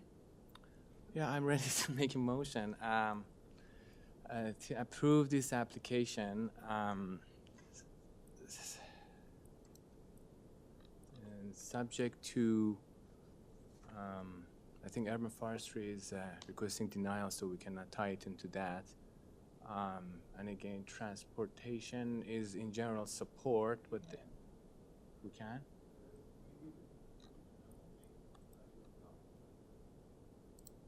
Okay, then tie it to subject to urban forestry memo, excluding the refusal for the tree removal, and also transportation services conditions.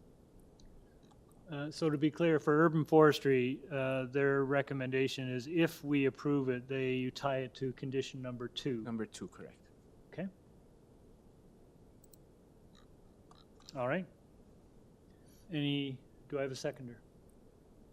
Marion? All in favor?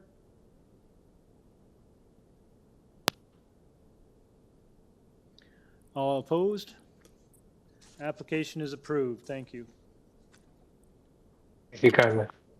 Sorry, Mr. Allison and Ms. Sankar dissented. Okay, we move on to item number 29.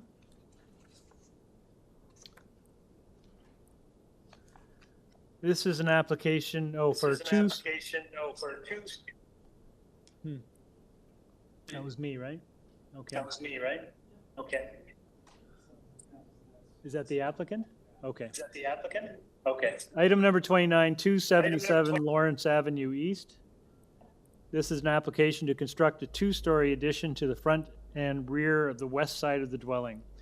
Committee has before it a copy of the survey, site plan, floor plans, and elevations, photos of the subject property, transportation services staff report with conditions requiring a submission of a revised site plan, and urban forestry condition number 1. There is correspondence and support from 273 Lawrence Ave East. And could we have the agent, please? Hi, good evening, member of committee. Yeah, my name is Ron, and I'm speaking on behalf of the homeowner of 277 Lawrence Avenue East. Ron, could we, sorry for interrupting. First of all, if you have more than one device on, if you could turn one of them off, please. Yeah, you can turn one of them off, please. Is that echo on the background? Or? Yes, that's my voice echoing. That's my voice echoing. Oh, it's rather annoying. It's rather annoying. So I can turn it off.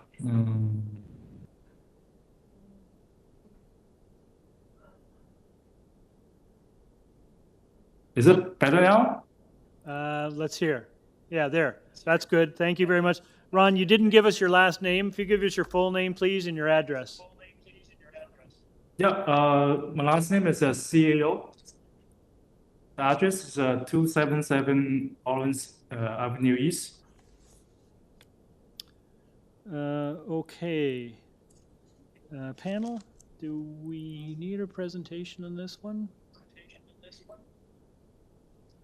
Yes? I just have some concerns with okay, respect to the Mr. Allison, driveway. Sir, if we could have a short presentation, please. No more than 5 minutes. Hello?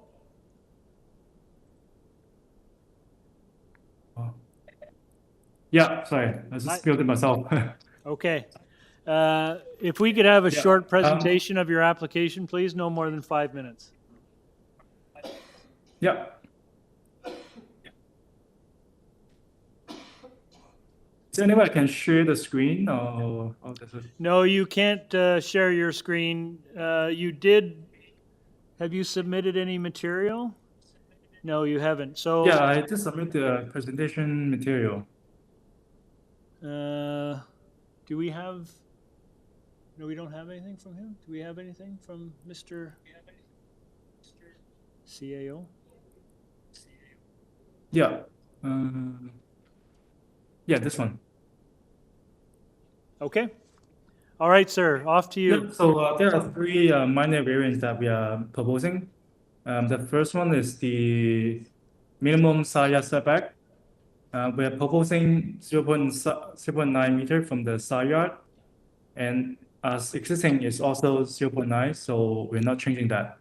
And based on the zoning bylaw, it requires 1.8 meters.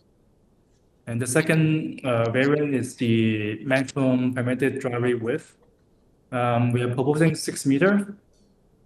Existing is 3 meter and permitted is 2.794 meters. And the third variant is the minimum parking space width. Again, we are proposing 2.794 meter and existing is 2.84 meter. Required is 3.2 meters. Go to the next page.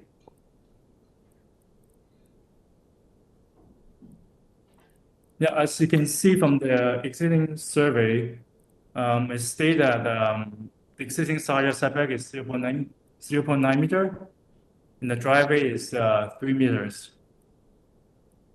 Please move to the next.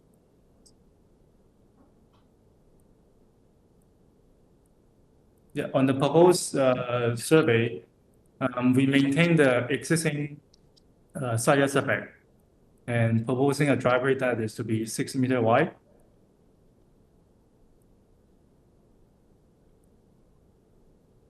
Yeah, please move to the next page. So on the left is the existing, and then on the right is the proposed basement. It's really a standard single family home unit. So we're not proposing any secondary suite or anything. Please move to the next page. As you can see on the left, the existing parking space width is 2.84 meter, and this garage will be removed. And then we'll, on the proposed plan, we move it toward the front of the house and then have the new proposed kitchen at the back.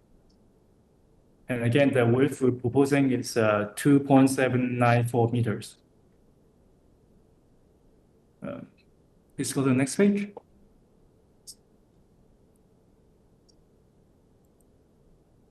Yeah, again, it's nothing special. It's 4-bedroom typical house in Toronto. Next page. From this picture is existing house, how it looks now, with the 3 meter driveway and then a single car garage. Please move to the next page. This is a rendering with the proposed design with a 6 meter driveway and the addition shown. Again, we kept the existing side yard setback. Like the design itself is in line with the whole neighborhood, and we're not proposing any additional height to the existing house.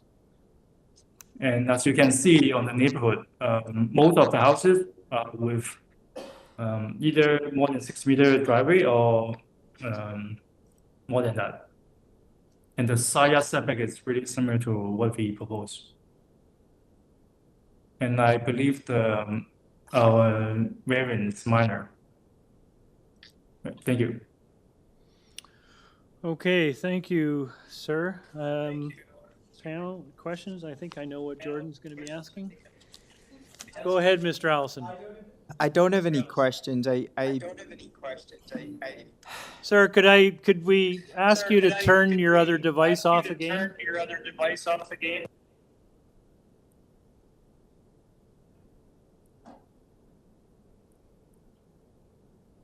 Hello? Yeah, I think I have to mute myself to avoid any echo. Okay, Jordan?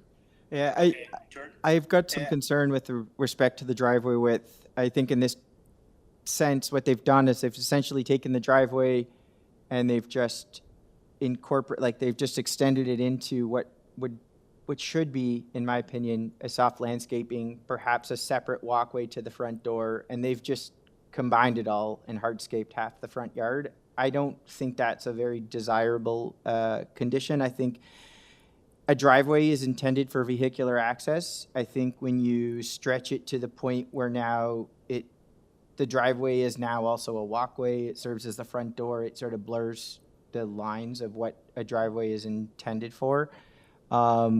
So I frankly, even without a variance for soft landscaping, I've got an issue with respect to the driveway width. It's more than double what is permitted. And there's still a good number of drives in the immediate context that I think support a single width drive or a reduced width drive. And I also take issue with some of these driveways because I think in a lot of cases in the city, they're as a result of alterations that were done without approval or permits in a lot of cases, right? So it's hard to determine, whether or not it's something that is, and looking at it in a context of in a planning context, it's difficult in that sense. I'm curious to see what other members have to say. Marion? I hear what you're saying, but I think in this location, Lawrence Avenue is a pretty busy street. I have some sympathy for these people in terms of having to be able to park 2 cars possibly on the property, and you don't have a lot of options. There aren't any side streets adjacent to it that you could park on. There's no permit parking, there's no on-street parking. So, and you're still maintaining a substantial front yard. There's no reduction in the front yard landscaping. I know you agree to that, but I don't think we're impacting any trees, so I don't really have the same concern. I do note that the road itself is, the condition of the road, it being Lawrence Avenue East is a little different from what you'd expect on a quieter street or residential. So I think there's some leniency on my part and, to that comment. Any further questions for the applicant? No? Okay, let's take this into committee, continue that discussion. I would agree, frankly, with Ms. Casson. It is a terribly busy road. I think I worry more about safety than anything else, right? Having to back out on that road, and I did look along the way. There are some single drives, but there's a lot of double drives. To your point, whether they're legal or not is another issue. But on this street, it is a notoriously busy street, and I worry that we would impose a bit of a risk on the individual by virtue of having to back out all the time onto that busy street. Having a little bit wider driveway allows the potential for maybe better access into and out of the street. Yeah. I'm satisfied with that. Yep. I would also add that this is a modest renovation as opposed to a brand new house with 12 variances. They're really just trying to take an existing house and make it more amenable to current standards, I think. So it's really, should be some consideration for that as well. Okay. Anyone else or ready for a motion? Go ahead. Mr. Chair, I'd like to make a motion to approve this application, subject to the transportation services conditions for some site plan notes and forestry number 1. Okay, motion by Ms. Casson to approve with those conditions. I have a seconder. Mr. Marziara, all in favor? You have your approval, sir. Thank you very much. Thank you so much. Good evening. What time is it? Guys, you need a break? Anybody need a break? We're okay here. If staff wants a break, we can. Okay, we'll push on. Item number 30. 26 Burnham Road. This is an application to construct a second-story addition and a two-story rear addition to the existing dwelling in conjunction with other interior and exterior alterations. The committee has before it a copy of survey, site plan, floor plans, and elevations, an email from the agent outlining revisions to variances 2, 3, 4, 6, and 7, an arborist report from Jared Tomlinson, community planning staff report with modifications to variances, and urban forestry recommendations for condition number 1. We have correspondence and support from 11 Knoll, 16 Lumley, 170 Bayview Heights, 450 Heath Street East, and the Save Our Bennington Ratepayers Association. We have the agent. Yes. Good afternoon, Chair and members of the committee. Good afternoon. I'm Lynn Houston. I'm at 49 Oakcrest Avenue, and I'm the agent for this application. Great. Looks like you've made some changes in conjunction with community planning. Could you indulge us by taking us through the public notice and flagging the changes you're making, please? Oh, I could certainly do that. The changes were mostly lot coverage and FSI and length. We eliminated one variance for building depth while okay, so let's go in order. Can we just go in order? Lot coverage. Number 1 is by variance? Number 1 is unchanged? Oh, certainly. It is unchanged. Okay, number 2? Is changed.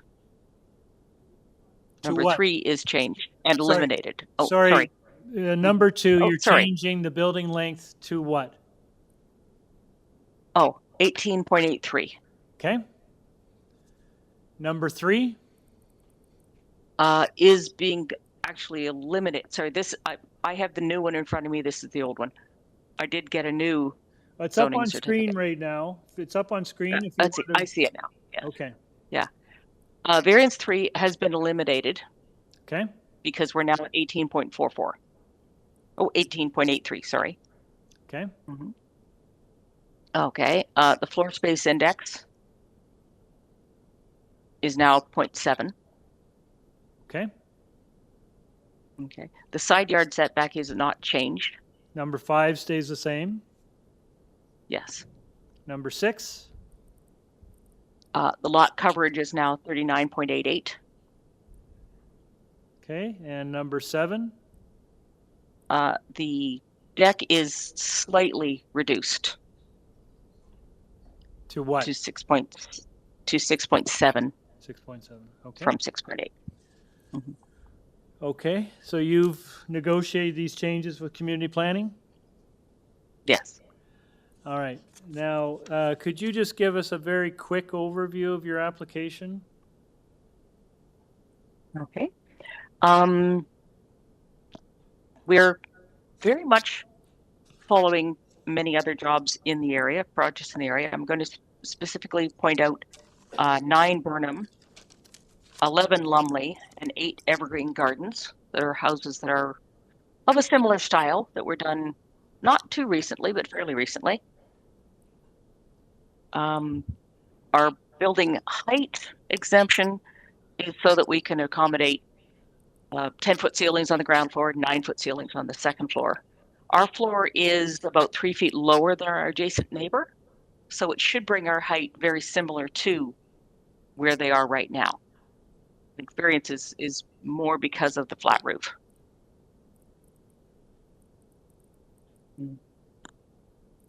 Okay. I'm not sure what else to add in that. Okay. All right. Thank you very much. That will do. Panel, any questions? Nope. All right. Let's take this into committee. Anyone want to start us off?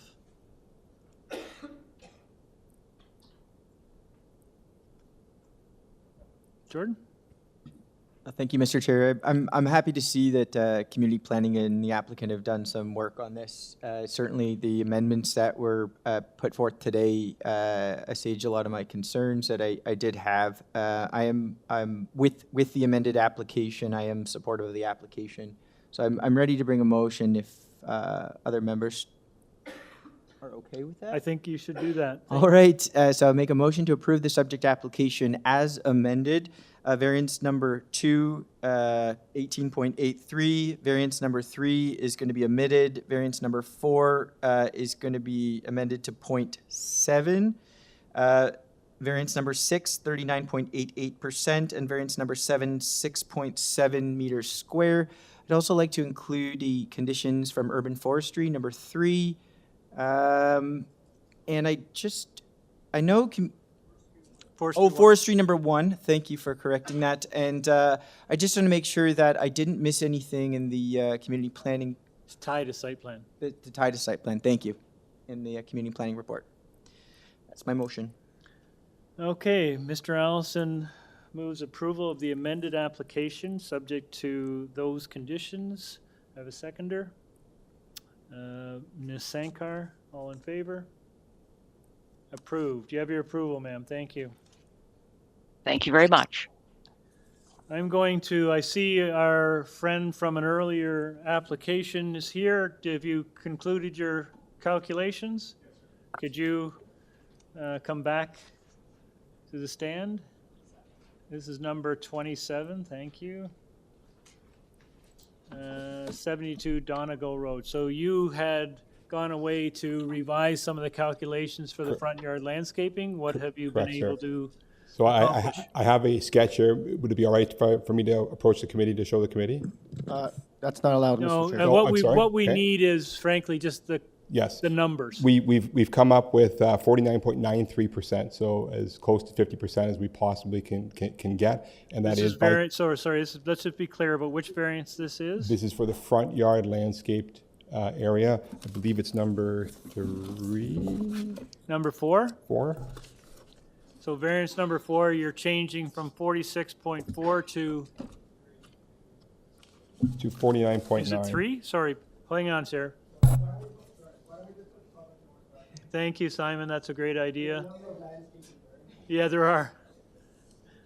Sorry, we're just going to put it up on the screen, and you can. That'll help us all understand which one we're changing. Yes, sir.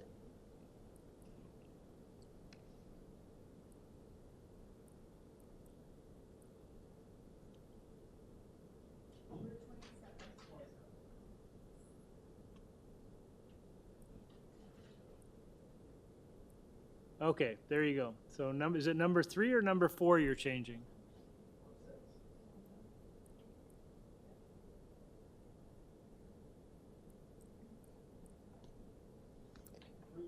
It's number 3. It's number 3, sir. Number 3? Yes. Okay, so you're changing it from currently, which is 48.4. Correct. To what? To 49.93. 49.9. Okay, thank you, sir. Are there any other changes? That is it, sir. So this is just front yard landscaping. Number 4 speaks specifically to, or sorry, where's the soft landscaping one? There isn't one? 4 is the Number back. 6. Number 6, does that change at all? It should change a little bit, wouldn't you think? It would, yes. Was front yard soft, it would be the same, would it not? It would be the same at 49.9%. Okay. And that entails, can you just give us a brief? Absolutely. It entails narrowing the sidewalk at the base of the front porch to 1.2 meters wide, carrying it out and extending it over to the existing parking area, and everything from the edge of that parking sidewalk to the house, approximately 2.8 meters, would go back to being landscaped area, soft landscaping. Okay, that's good. And then the front That's not illustrated necessarily in your current site plan. Not correct, sir. So you've done that. I have this. I can send it to the Thank to you. the Yeah, planner. just submit that after the fact. The other thing was the walkway in front. I think Mr. Allison was suggesting that maybe that could be a permeable pavers. Fair enough. Absolutely. And doesn't actually count towards your soft landscaping. It does allow water to percolate through. Absolutely. Okay. Absolutely. All right. Thank you very much, sir. Thank you for your time. Let's go back into committee on this one. Mr. Allison, I'll leave it to you. You have. I just don't think that the applicant has been given enough, I don't know, either time or, it just seems that the changes don't really reflect in the numbers, coming up like 0.5%. I have a hard time understanding what the changes are. I was frankly, and I should note it really pertains to variance number 6. The other variances I'm not, I'm not hung up on. But depending on what other members said, I could be swayed with this one, given the use of the suggestion of permeable pavers, I think would be appropriate, and given that we're trying here. Yeah. All right. Can anyone else want to share? Nadini, what do you think?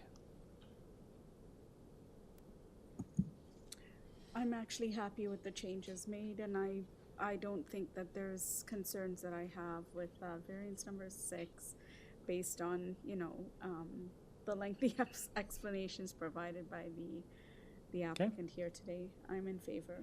Thank you. Anyone over here? Marion, you're good? I would agree. I don't have any further concerns at this point. Okay. Betty, you're good?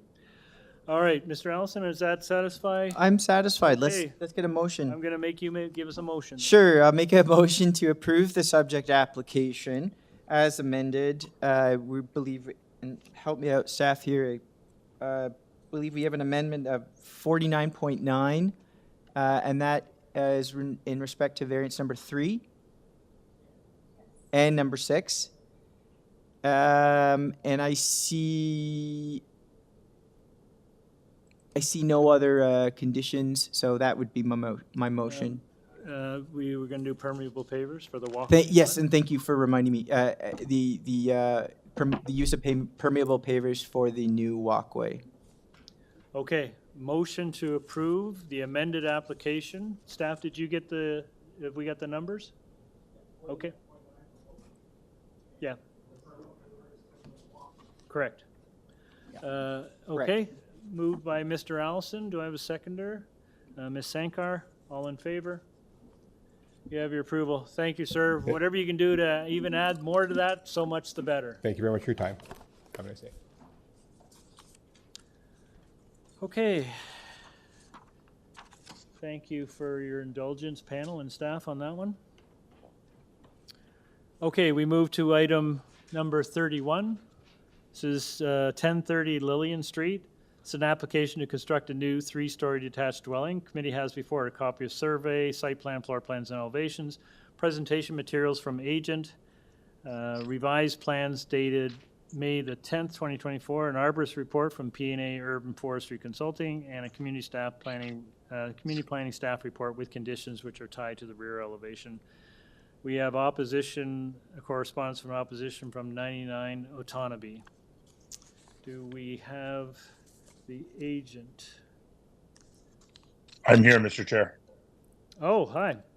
Mr. Benkowski, could you give us your name and address for the record, please?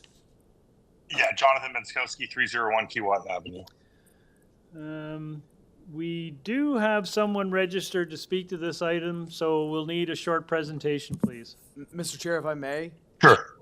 The member of the public that registered is not present at this time. Okay, were they and we've lost them, or they just never, okay. All right, Mr. Benskowski, we appear not to have anyone lined up to speak, so I'm going to ask you just to do as short a presentation on this application as you can. Yes, absolutely.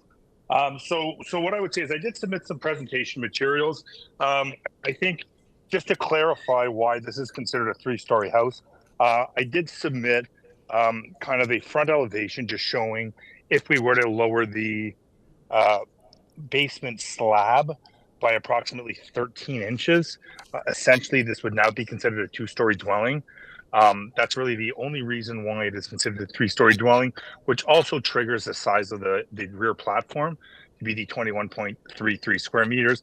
Again, I did illustrate that on the second floor. Yes, as you can see there, that orange area, if we were to drop that one basement slab by that portion there, it would now be considered a 2-story dwelling.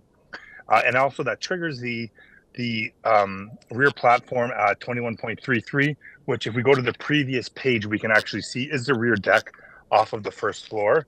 There is no walkout off of the second floor proposed. Again, in terms of the side yard setback, I also did just highlight what exists on the properties to the adjacent properties to the north and the south.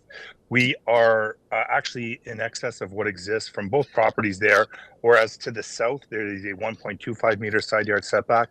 To the north, a 1.21 meter side yard setback, where we're providing 1.51 and 1.52. So again, not an introduction of a built form as it would address Lillian Street that already doesn't exist. And again, the stairs width request is only for the first stair, as it does taper back after that. So it is not the entirety of the stair width that is requested at 2.33 meters, but rather just for the first stair. Lastly, again, the provision actually says that the platform has to maintain the side yard setback that is required. We are building in line with the dwelling. We are not extending further out of the north or the south proposed sidewalls. I think that's essentially it. I'd be happy to answer any questions. Can you just, you had submitted revised plans. What's the difference between your original plans and the revised version you sent in?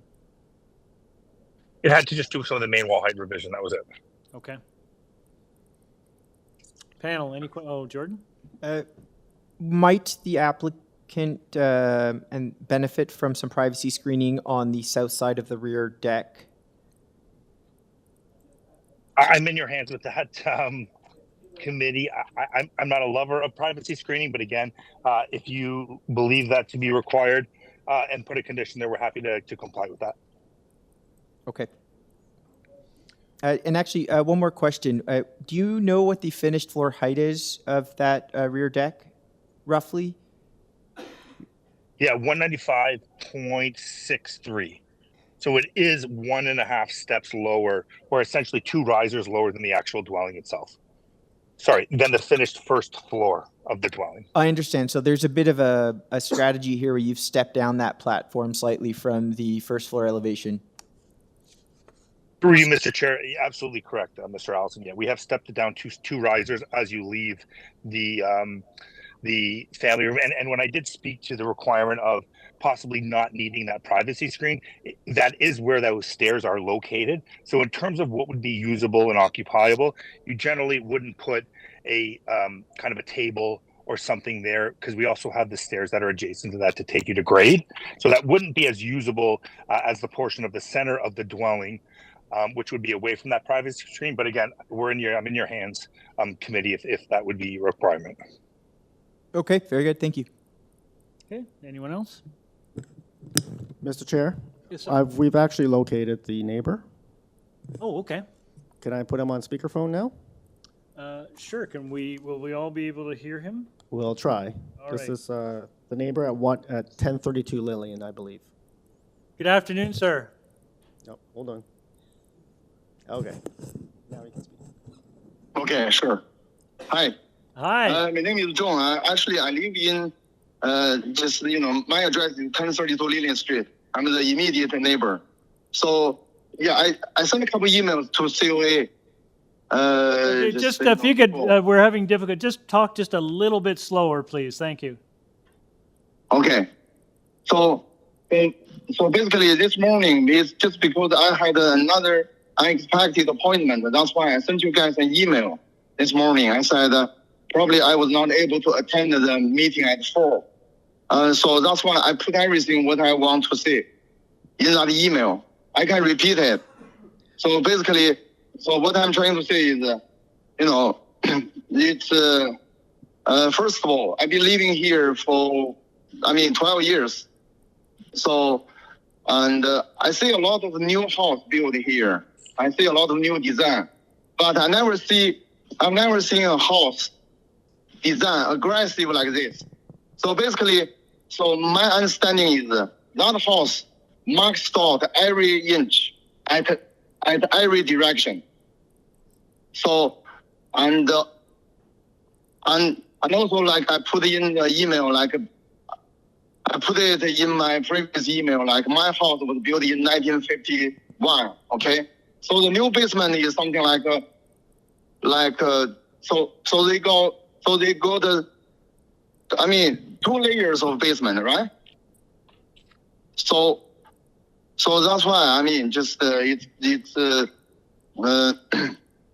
so that's my concern. Okay, first of all, the basement is too deep. Secondly, the north wall to the property line is too close. And the third thing is that house is something like 10 meters. My house here is only something like 4.6 meters high. So because that house, the new house is just located right on the south side of my house. That's why, I mean, that's my concern. Okay. And also I put it in the email. I said, because this is my first time, attending a hearing like this. I mean, just, my very first time. Okay. So I'm not sure I'm not really confident if my objection will work. And I'm not sure how this whole thing, how did you guys approve this new design? And also I heard, some people told me, if the result is not what I expected, I can appeal it, or I can bring it to tribunal, whatever. I'm not very sure. And also, one of my friends told me, I'm not sure. I'm just asking you guys because I never had an experience like this. In case they don't want to modify the design, and in case, okay, you guys still approve it, how do I just, block them, or at least how do I delay them? And somebody told me maybe you can find a lawyer or whatever. So I'm just, just trying to find trying to understand the whole thing. Okay. So so what I think I heard from you is that you're concerned that the proposal is too close to your property and it's too large. Yeah. And the basement is too deep. And too deep. Okay. And I just wanted to share, because I think I understand what he's saying as well. He's also said that he, obviously thinks it's quite massive and he's too close to home for it. But he's also wondering if we went out of, make a decision to approve this, does he have the ability to appeal it? And so he wants us to address what is his outlet if it doesn't go the way that he's hoping. No, so, sir, recently, a couple of years ago, the provincial government removed third-party rights of appeal. That means that if this were approved, or whatever decision this committee makes, neighbors no longer have the right to appeal to a tribunal. So the decision can be appealed by the applicant or by specified public bodies like the Minister of Municipal Affairs or the Municipality of Toronto. But individual neighbors are no longer able to appeal decisions of the committee. So, depending on what decision the committee makes today, you don't have any rights to appeal any longer. Okay. So is this being recorded? Did you have some kind of a transcript? Yeah, we're recording. I'm sorry. Okay. And can you send me the link later, maybe? He wants to be able to. Yeah, I would like to review it because, I'm getting. Okay, so if you'd like, so there's two things. First of all, the proceedings of this hearing are on YouTube. So if you want to review this application and the committee's discussion and the committee's decision, it's available on YouTube. Staff will help you find where you can look that up.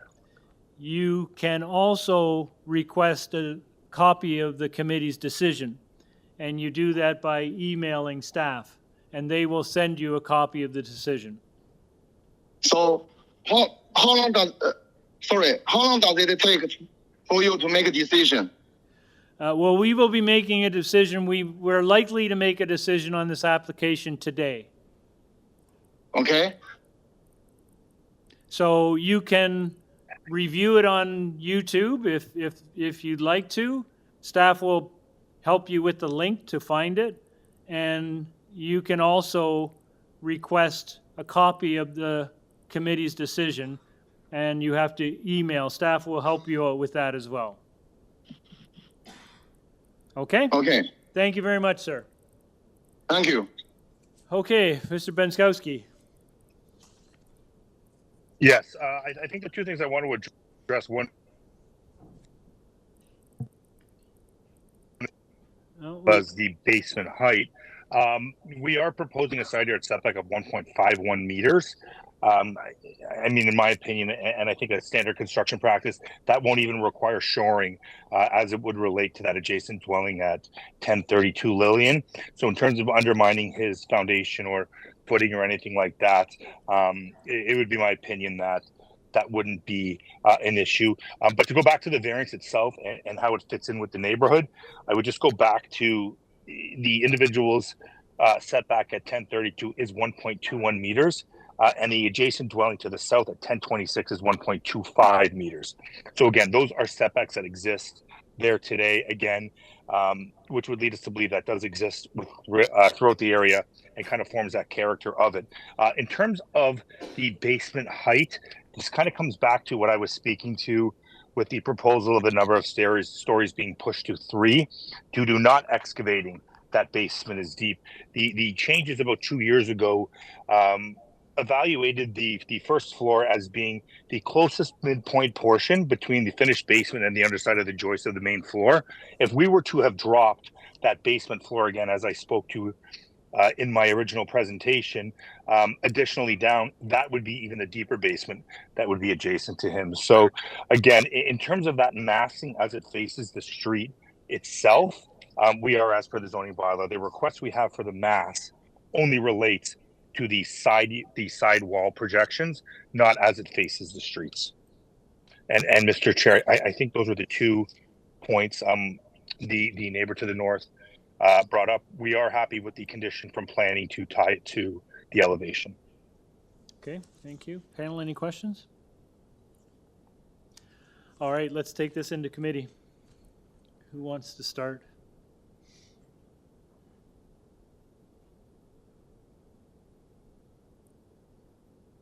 Jordan? If nobody else has anything, I'm happy to bring a motion to approve the application. I think, given some of the more recent development on the street, it's pretty apparent that the application in its entirety is in line and in keeping with the built form of the street in the area. There was a brief discussion with respect to privacy screening on the south side. Given that the neighbor to the south hasn't raised any objection, and given that the applicant has intentionally lowered the platform from the first floor height, I'm okay to omit that privacy screening condition. And I just maybe a point. It's nice to see applicants being responsive in advance. It's a very small. It's an easy thing to have 2 or 3 steps right off of a deck and to be able to lower an entire rear platform. We don't see it often. So I'd like to commend the applicant in this case for. I know it's only 2 steps, but 2 steps is better than an additional foot in height. Yeah, that's my motion, and I think I noted urban forestry number 1 is also included. And you got the tie to site plan or tie to the rear? Yes, and sorry, and thank you for mentioning that. Yeah, and that's noted in the community planning staff report. So let's just tie to the recommendations noted in that the community planning report. Okay. Motion by Mr. Allison to approve with that condition, seconded by Ms. Casson? All in favor? Opposed? Ms. Sankar dissents. The motion carries. Your application is approved. Thank you. Thank you. We move on to item number 32, 185 Banbury Road. This is an application to construct a new two-story detached dwelling. Committee has before it a copy of survey, site plan, floor plans, and elevations. Revised plans received May 15th, 2024. Email from agent outlining revisions to variances. Arborist report from Lakeshore Tree Services and community planning report with conditions and modifications to variances 3, 4, and 5. We have letter of opposition from Don Mills Residents Association and 181 and 187 Banbury. Do we have the agent online? Yes, my name is Joe Dome, 133 Torresdale Avenue, agent for the owner. Okay, Mr. Dome, we have someone here in person to speak to this item, so we'll need a short presentation.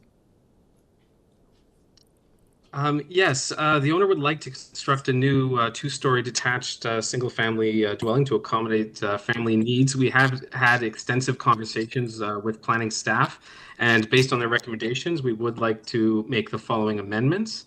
Amend variance number 5 to reduce the proposed lot coverage from 38.35% to 36.5%. And to reduce the length variance number 3 from 18.84 meters to 18.47 meters. And this also eliminates variance number 4 for depth. The revisions are included on the latest submitted drawings, and planning staff have no concerns after review, citing it is consistent with the existing pattern of development, and recommend to tie to the decision to the drawings.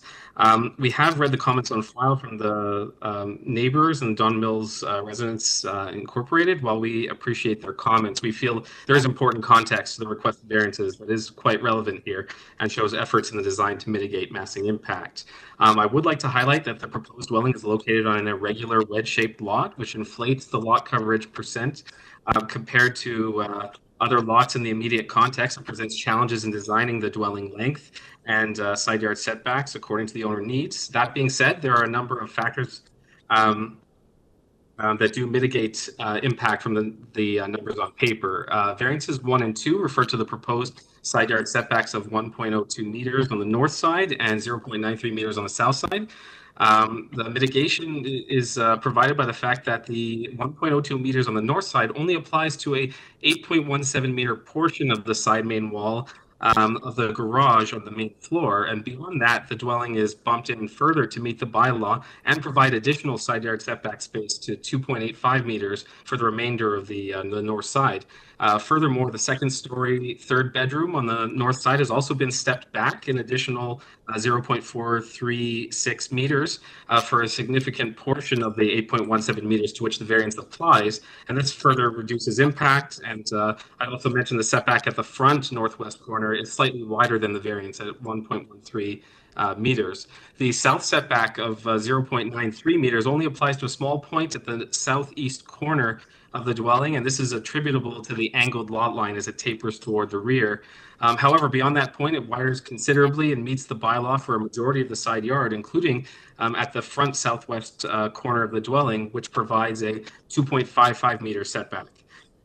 The amended variance number 3 refers to the proposed building length of 18.47 meters. However, impact is mitigated by the fact that the length variance applies to a smaller 4.73 meter wide portion of the rear main wall, which is set back considerably on either side from the respective side lot lines. The remaining 6.37 meter wide portion of the dwelling has a length of only 15.72 meters, which is below the allowable 17 meter bylaw length. Variance number 5 refers to the lot coverage. As mentioned, this is due to the wedge-shaped lot inflating the lot coverage compared to neighboring lots. And furthermore, the covered portion of the rear main floor porch is included within the lot coverage. And I'd like to note there is a family member with significant accessibility issues, and having the porch covered for shade is an important livability feature. Furthermore, there's no overall height or main wall height variances proposed. It also meets the bylaw for front and rear setbacks. The soft landscaping complies with the bylaw for the front and rear yard, and urban forestry has no issues with the proposal. And we feel the application in context is actually quite reasonable and minor in nature. I'd be happy to answer any questions you may have. Thank you. Any burning questions, panel, before we hear from the speakers? Nope. All right. Are you? We're 187. Okay, well, why don't you come on up? If you could give us your name and address, please. Yeah, Sandra and Andrew Iskovitz, 187 Banbury Road. We sent a pretty detailed letter in terms of trying to, as the speaker before us indicated, outline our concerns both with respect to the four criteria and noting size and impact as really our key concerns. What I heard from the speaker is, and what I'm learning is, new plans were submitted the day that feedback was due, so we haven't had the opportunity to review it and actually address those comments. I think in and of itself, given the scope of our concerns, and the lack of ability to appeal and express things in a different way, respond to the current plan. That we just want to raise our concern from that standpoint. But reading through our concerns, north yard setback, that's where it impacts us. As noted by the speaker before us, towards the back, it is 1.02. Towards the front, it's still pretty substantial. We were quite careful in looking at our measurements. The applicant, or the speaker for the applicant, indicated that they have somebody with accessibility issues. So at 1.02, that's exactly where the gate is. That leaves you less width. You'd have about a 3 foot width gate, which is less than standard for letting like a push mower go through, for example. So 3 feet you can let a person through, but it's not wide enough for a mower. They're proposing putting in a pool, so I'm not clear how they'll get excavation vehicles in there, just to kind of give some context.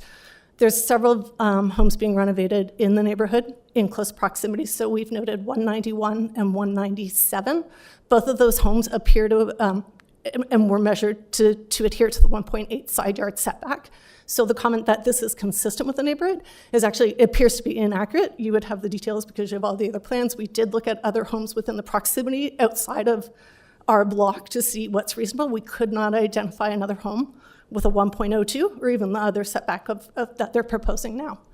The south neighbor hasn't submitted or commented. I can't speculate, but I would say demographics may likely reflect why they haven't put a letter of objection forward. Really, our concerns were about privacy, shade. There's a photo that we submitted just to try and give context to what they're proposing, what the impact to us would be. I don't know if that's something we can view and look at right now, or if others have looked at it. It's at the very bottom of the sheet.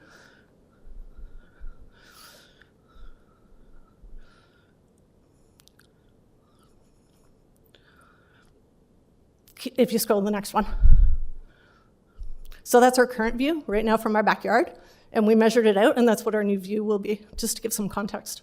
Again, it's because of the way the lots are pied, and you look at it, so that will be our new view. So really, that effectively captures a lot of our concern when it comes to impact. Materially, both like on shade, overlook, privacy, because now we'll have people like mostly in our backyard, as well as resale value. And generally, I'd say it's just inconsistent with the other new builds in the home, as we've noted. We actually did look with quite careful attention to try and identify another comparable. I guess our last point would really be with regard to the proposal to remove a tree. The arborist report was done earlier in the year when trees weren't blooming, and it says that it offers a bit of sparse coverage. So we've offered another picture to say that we would offer that's not sparse. And we have contacted the arborist in the forestry department to express our concerns regarding the removal of that particular tree.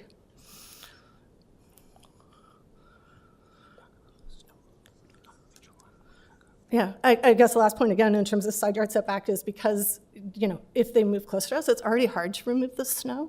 And so that again creates another impact issue for us as homeowners. Thank you very much for coming down. Panel, any questions of the speaker? Thank you very much. Thank you. Okay, Mr. Dome. Yes.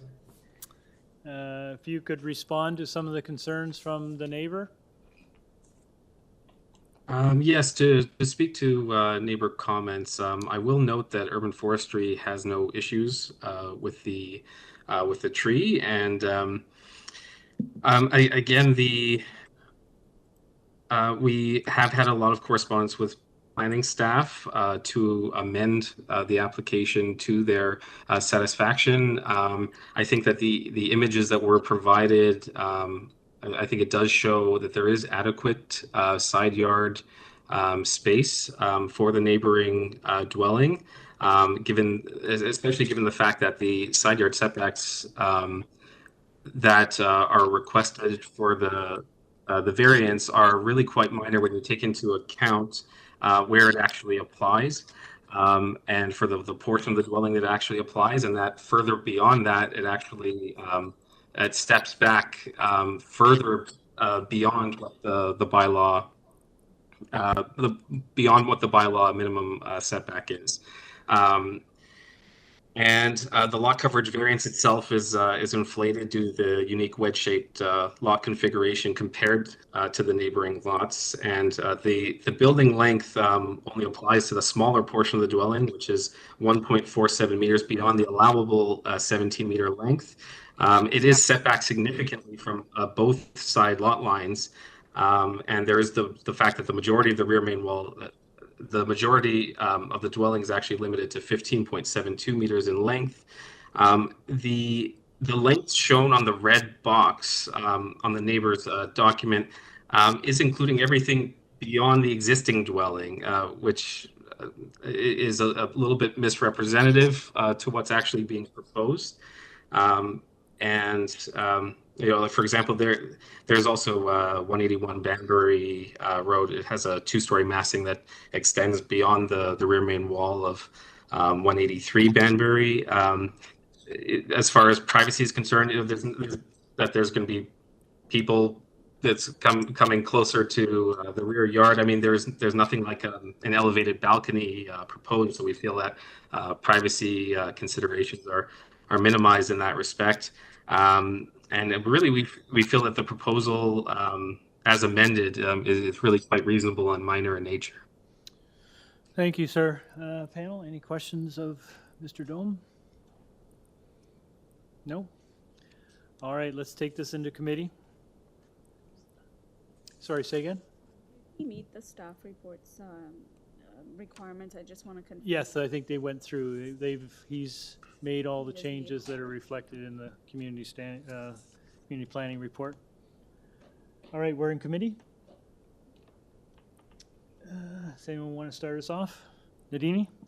Yeah, I'm not prepared yet to make a motion on this, but I'm really still concerned because you've got some neighbors here. While some of the variances I can understand, and I can understand the way that the lot is shaped, for him to say that their drawings or their portrayal of it has no impact, I could see even from the diagram that he had that there is some impact. And what worries me as well is around the actual setbacks. And I don't know if everybody else has that concern, but you know, especially when you've got folks here to speak to that, and obviously very, very concerned. What are your thoughts on that, or how would you think it would impact the application if we at least refuse the setbacks? Okay. Anyone else want to share thoughts? Jordan, I know you do. Sorry, just. Oh, just sorry, to Marianne, I didn't see you. clarify. I didn't see you. Were you referring to the side yard setbacks, Nadini? Is there a condition specifically on the site plan that You made reference to possibly refusing certain setbacks. I assume you meant the side yards, but I just wanted to clarify. Yeah, so I was considering I believe it's going to be variance number 1 and 2. Mm-hmm.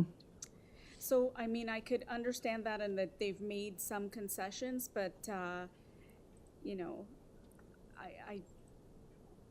I feel like a picture is worth 1,000 words, and it just does not sit well with me what I'm seeing. I feel like they could have built much better within the means of what they've got, but I could be wrong, so I'm looking to hear your planning expertise. Or I think there's a bit of a challenge with the shape of the lot, it being kind of pie-shaped, and so there are pinch points on those side yards that they're require the reduction in, because in other areas it's larger. So because staff didn't seem to have a concern with it, staff recommended the changes to the building length and depth and coverage, which the applicant has complied with. I'm somewhat in agreement with that personally. Okay, thank you, Jordan. I would agree with my colleagues' comments. I think when I first look at it, I think, you know, there could be a little bit more of a side yard setback afforded. But if you take the entire application or the entirety of all of the setbacks into consideration, I think there's a good amount of setback. I mean, while there's only 1.02 to the neighbor at 187, I recognize that probably about half the building at the rear, excluding the stairs, which I don't think will be seen behind the fence, they've got a 2.85 meter setback, which I think really helps to mitigate the impact of the building. And then, frankly, I think it's at the rear of the building that is going to be most impactful to the neighbors. So the fact that the applicant has stepped in 2.85 meters at the rear, and even a portion of the rear that abuts the adjacency of the side to 187, I'm satisfied with the setback in that case. But it has to be looked at in terms of a collective. I think if it was a 1.02 meter setback all the way across, I would definitely share a concern. That's my thought.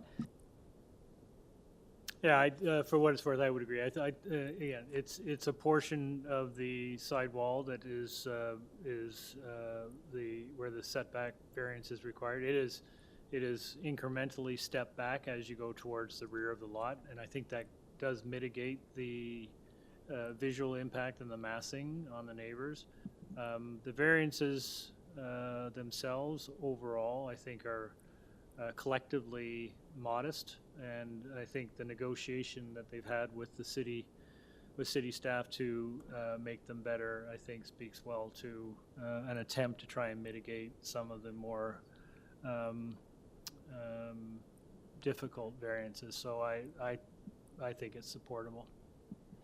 So, and by as of right, they would probably be able, even if they were fitting in, would still impact the neighbors as of right regardless, even if they didn't come to committee and had no variances to sort of show, they would still have that length, they would still have the ability to expand. Yeah, and even if they didn't need a side yard setback variance, they could actually step it back and take the wall all the way back into the backyard, which I think would probably be even a worse impact in terms of massing. Okay, so motion? Anyone want to take a crack?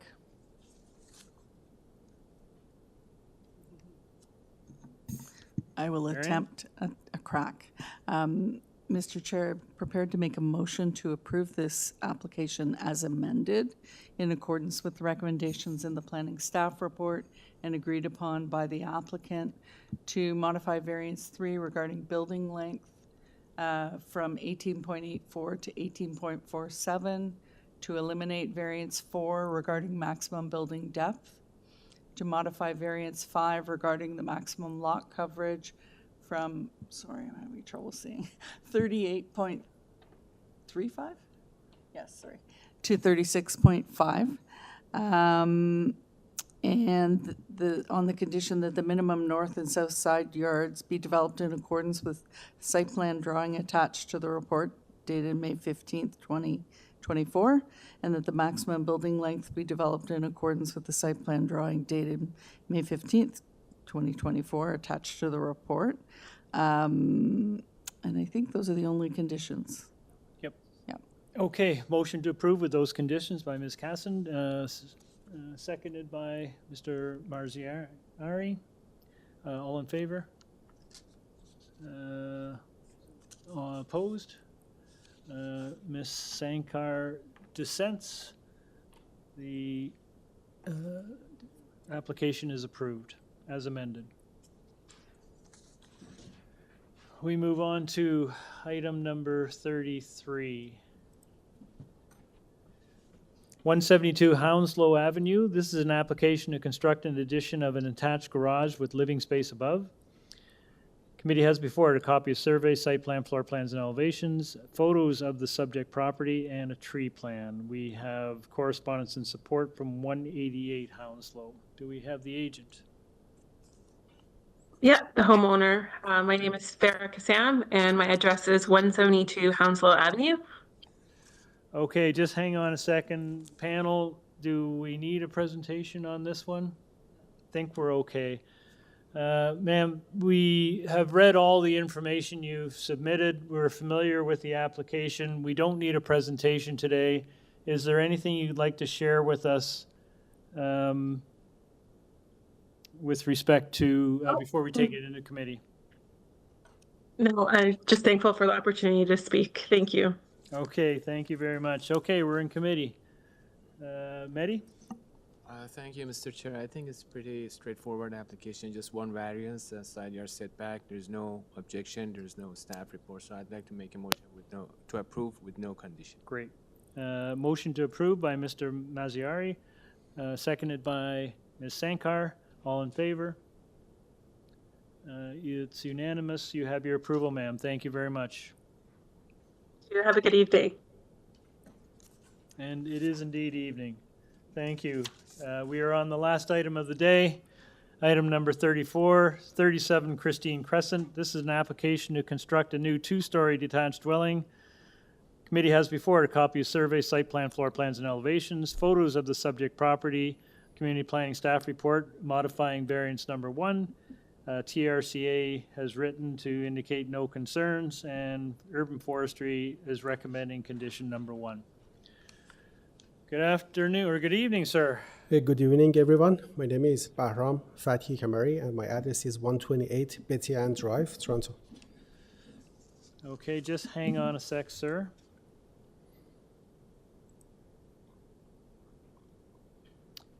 You have only 2 very small variances that you're requesting. Both are technical. Actually, Okay, just hang on a second. Panel, do you need a presentation on this one? Apparently, there is a revision made to one of the application, correct? Thank you, Sorry, to Mehdi. one of the variances, sorry. Planning staff is making a suggested change to variance number 1.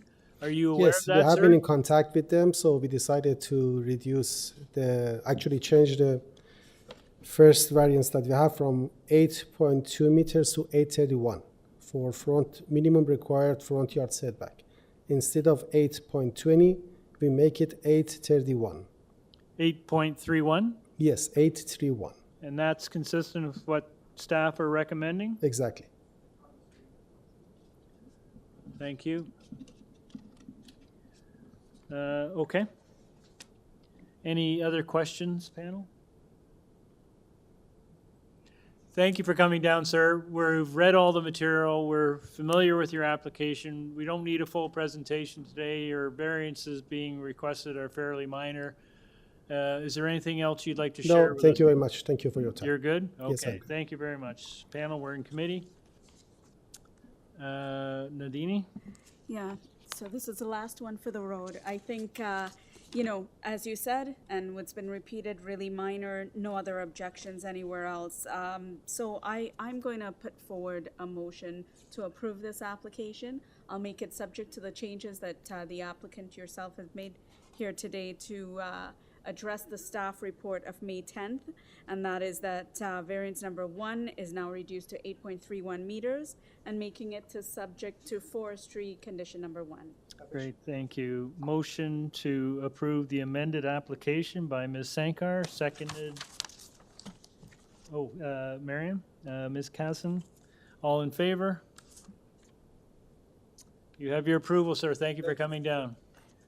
And it is 6:26, and we are adjourned. Thank you all. Thank you, staff. Great job. Appreciate it. Thank you, guys. You all did really good.